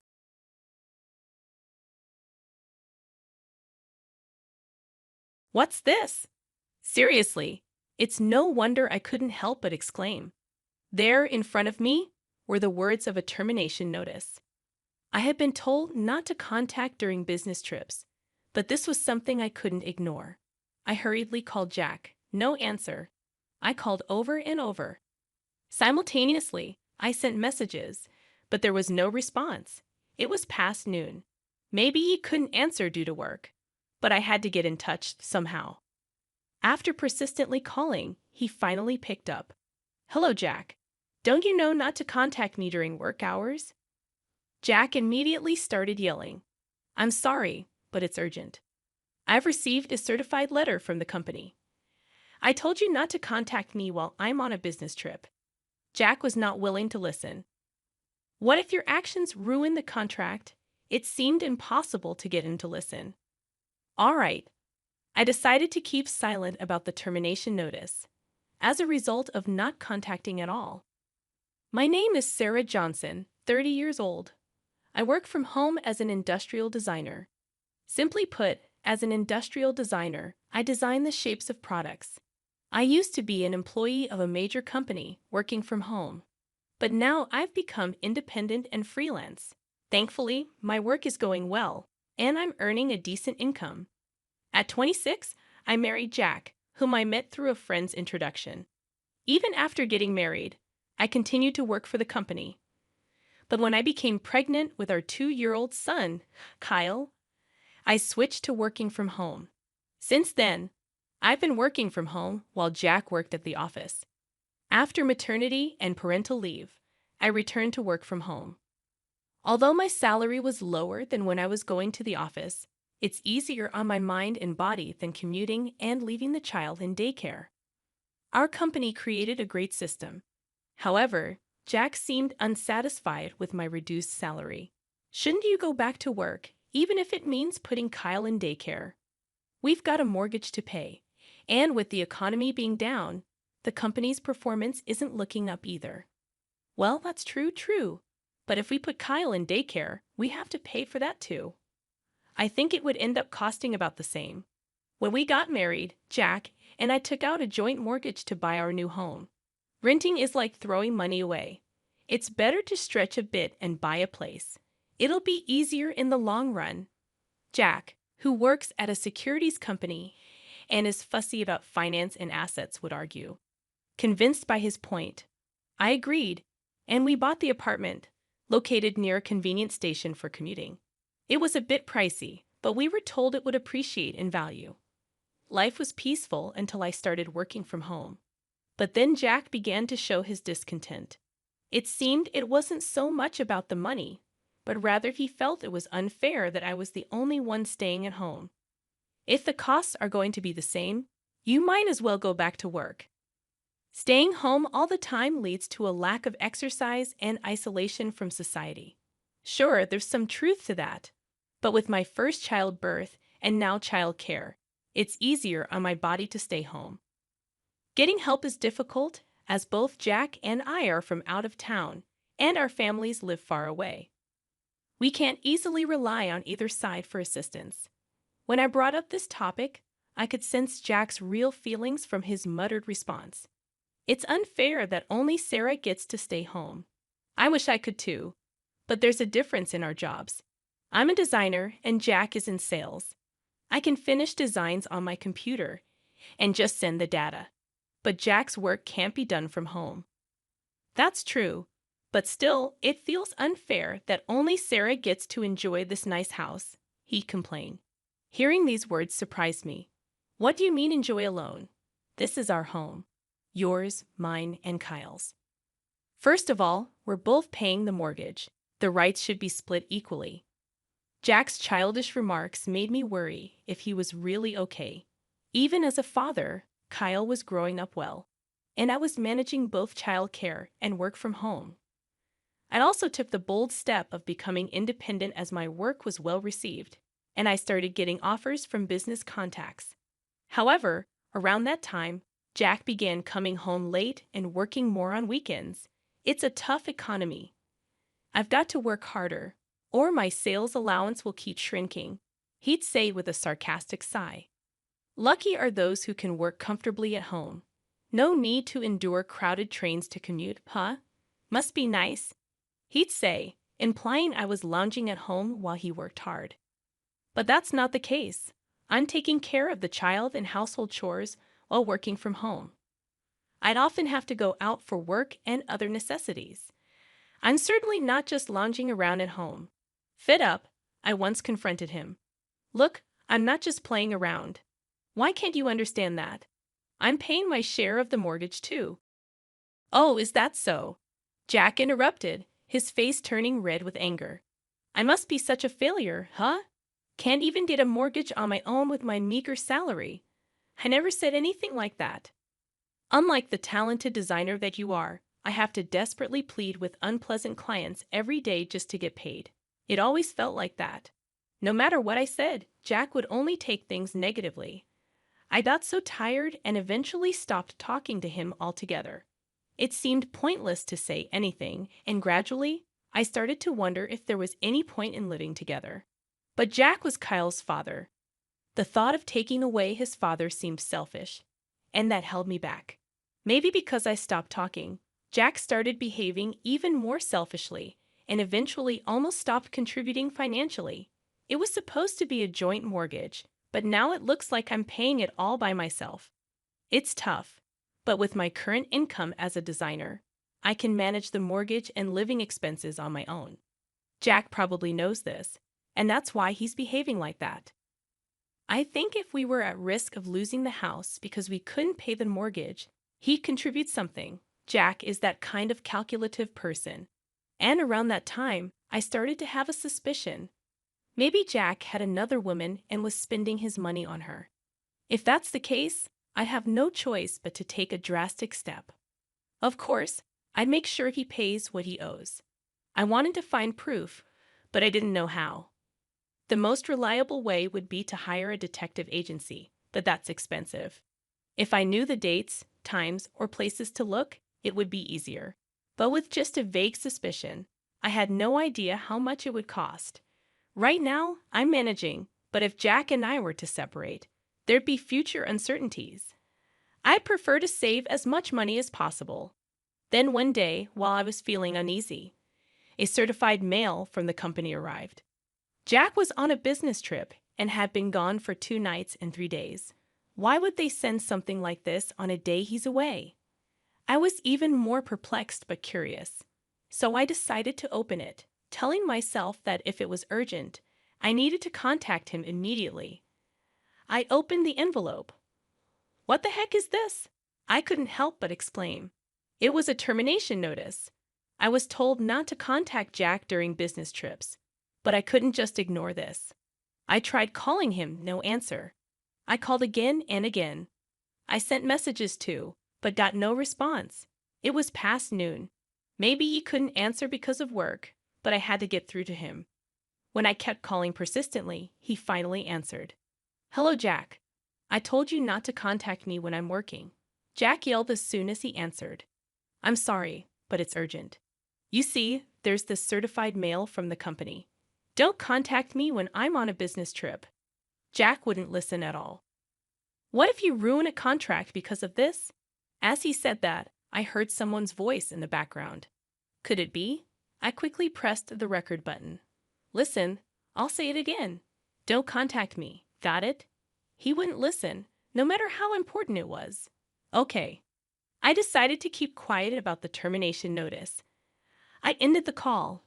Jack was the one who didn't listen, even though it was important, and I realized that even if Jack lost his job, it wouldn't affect me much.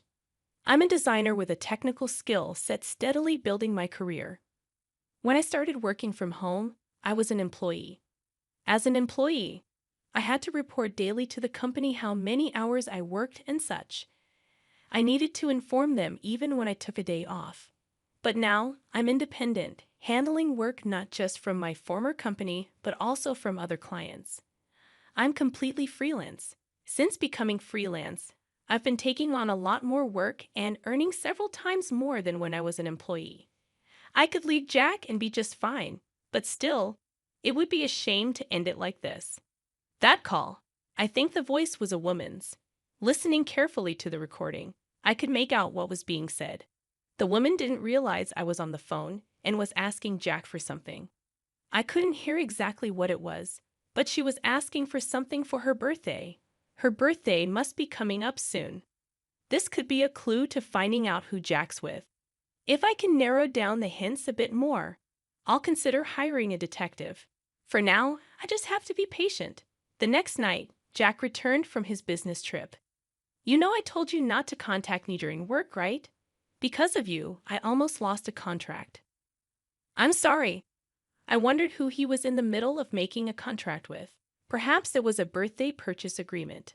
I smiled to myself, not showing it on my face. If you understand, then it's fine. I'm going to take a bath and go to bed, okay? I quietly watched as Jack prepared for his bath in bed. Once he was sound asleep, I stealthily checked his smartphone. As expected, it was locked. I gently took the phone, used Jack's sleeping finger to unlock it, and began to search. There they were, photos of Jack cozied up with the same woman. Not just pictures, but videos too. Some of them incriminating messages, dates, places, how they spent their time together. Everything was there. He probably thought I'd never find out about his affair. How he underestimated me. I copied the data from his phone to my computer, carefully putting the phone back. I started to plan my next move. I'll make sure he experiences hell first. To uncover the identity of the woman, I couldn't tell who she was just from the photos and chats. I reviewed the data and decided to start from there. The next day, Jack left the house as if nothing had happened. He said he was going to work, but I hoped he could still do his job as usual. After sending him off, I revisited the certified mail. It lacked detailed explanations. I didn't know what he did, but it seemed his termination was final. It was a bit troubling. If Jack lost his job, it'd be harder to make him pay alimony and child support. You can't shake down a turnip. He probably spent what he didn't bring home on that woman. I wanted to recoup at least some of it. Of course, I planned to make her pay damages too. I scrutinized the data transferred to my computer. It was unpleasant to see their intimate exchanges, but I was sure to find some clue. Social media platforms typically require a phone number for user registration. When I checked, there it was, a contact listed as Kate, trading in Jack's phone. Apparently, his mistress. Whether Kate was her real name, I wasn't sure. I picked out the necessary information and compiled the data. Now, what to do with this data? Should I hire a detective or go straight to a lawyer? Thinking it over, I had a great idea, something I saw in a melodramatic TV show. I decided to play it out myself. Hey, I think I need to go back to my parents' place for a bit. Why? It's nothing serious, but my mom's caught a bad cold, and my dad can't manage everything alone. Jack glanced at me, pretending to think it over. Probably thought it looked better not to agree too quickly. How many days are you planning to be there? At least 2 or 3 days, I replied, looking up at him as if seeking approval. Jack looked down at me, seemingly pleased with my meek behavior, and his face softened into a smile. That's being a good daughter. Go ahead. Thank you. My demeanor seemed to satisfy him. So when are you leaving? I wanted to leave today, but it's too late now, so I'll leave first thing tomorrow morning, right after you go to work. Okay, got it. Take care. Jack was unnaturally kind, probably playing into my plan. The next morning, as usual, he left the house. Despite being told he's fired, I wondered where he was going, but I needed him out to prepare, so please go ahead. I sent him off with a regretful look and got to work. I left Kyle with a trustworthy babysitter, someone who had taken care of him several times before for work and errands. I could rely on them without worry. Then I messaged Jack. I'm on the train now. Really sorry for the trouble. Planning to be back in 3 days. He replied quickly. Understood. Take care. That night, as expected, Jack brought Kate home. I hired professionals to gather all the evidence of their rendezvous. I knew the data already on Jack's smartphone would be enough for a favorable divorce, but I wanted to personally punish them both. On the first day of the trap, Jack and Kate returned home in the afternoon and didn't leave until the next evening. Then came the main event. I was a bit anxious waiting, not knowing what time they'd return, but I was sure they would. Late that night, just before the date changed, they came back. They seemed tipsy, giggling, and stumbling into the bedroom, falling on the bed tangled together. Now, welcome home. As I finished speaking, I flung open the closet door with a loud bang. Kate screamed in shock and tumbled out of the bed. In the process, she hit her head against the cabinet beside the bed. Serves her right. What? Jack hadn't fallen off the bed, but he was frozen in a bizarre position on it. He was lying on his back, arms thrust forward from his chest. It seemed he was so startled by my appearance that he accidentally pushed Kate away. That's why she flew off the bed and hit her head. Welcome home, dear. Jack lay there in his strange pose, eyes wide open, staring at me. He looked utterly ridiculous. Oh, we have a guest, I remarked as I slowly emerged from the closet and stood beside the bed, looking down at Jack with a full smile. I ignored the woman who had lost consciousness. You, who is this lady? It's quite rude to sleep in someone else's house like this. Jack was at a loss for words.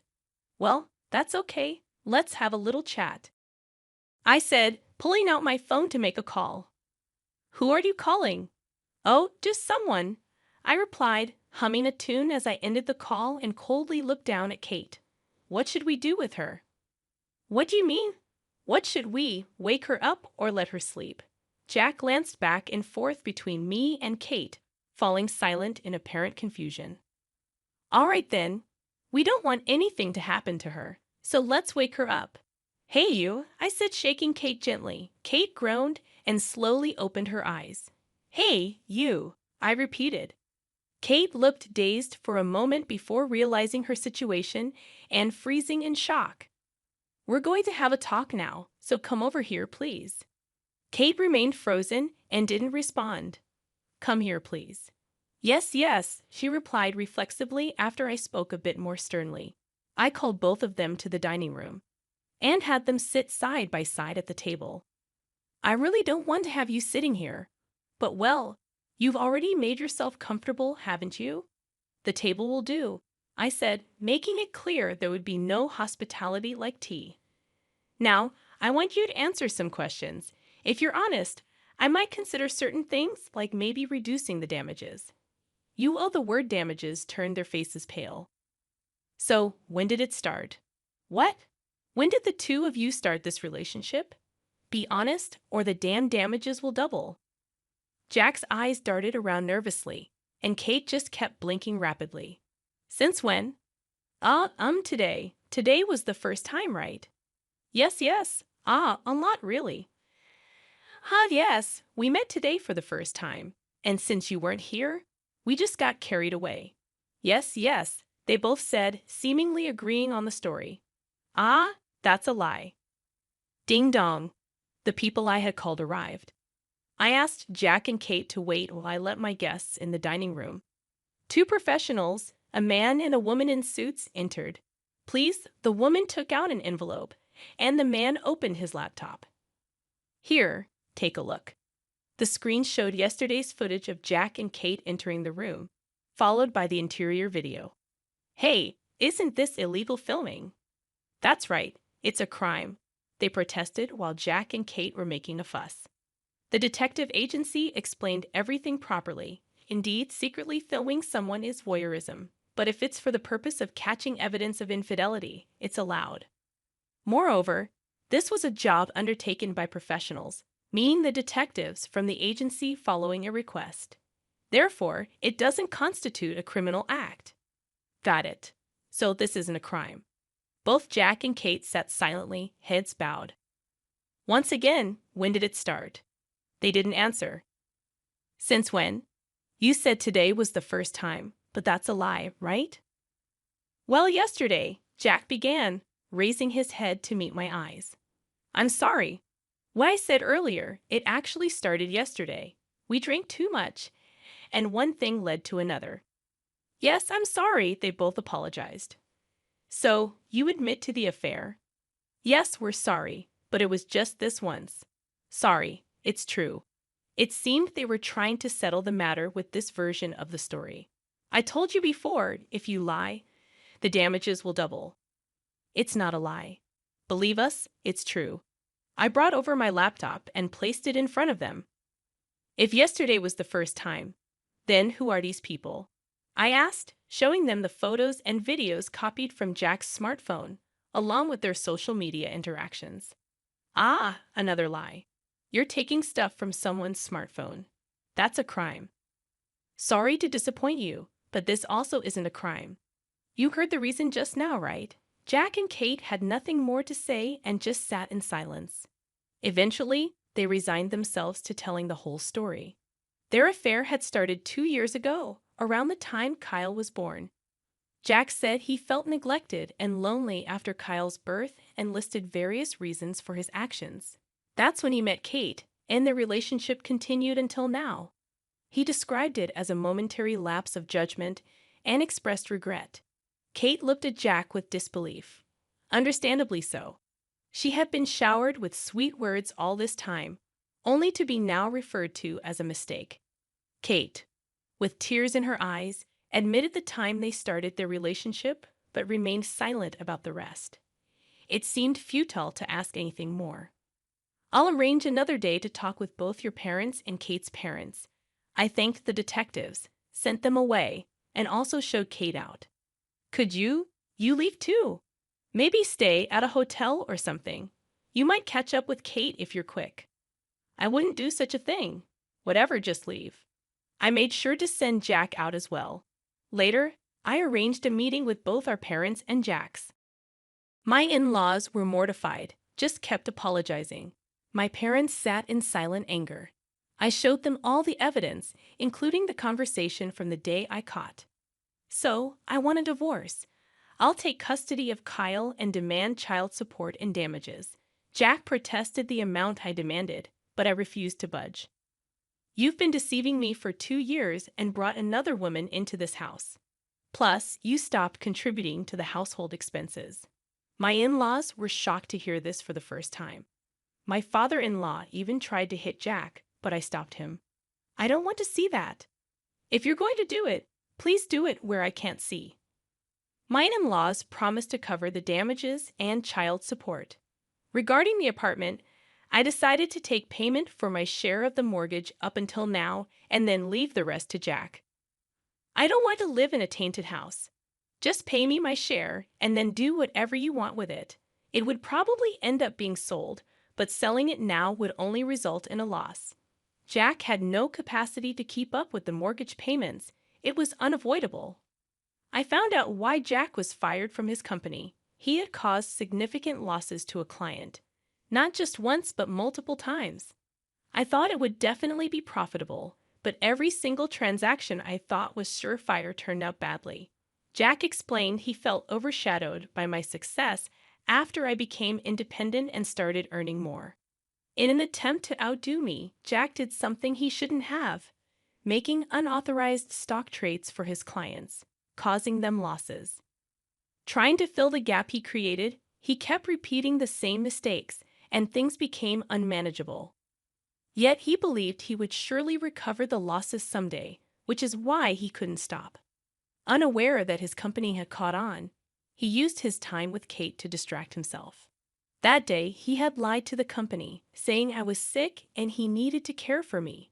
Who would think they'd send a termination notice to a house with a sick person? Who's really being unreasonable here? It's hard to believe such words are coming from someone who lied to take time off work and go on a trip with another woman. Under these circumstances, the reason for his affair after Kyle was born. You stopped paying attention to me. That's to be expected when there's a baby. Even taking care of oneself becomes secondary, let alone catering to a grown man's needs like a child. Tired and unamused by my constant attention to Kyle, he met Kate at a bar and was drawn to her. Kate was young and pretty, and she listened to everything I said with interest. He regained the confidence he had lost. They started a deeper relationship after celebrating her 20th birthday. Kate was 19 when they first met. I bought Kate anything she wanted. Her asking for things was cute. Sarah, you earn enough to buy whatever you want, so you never ask me for anything.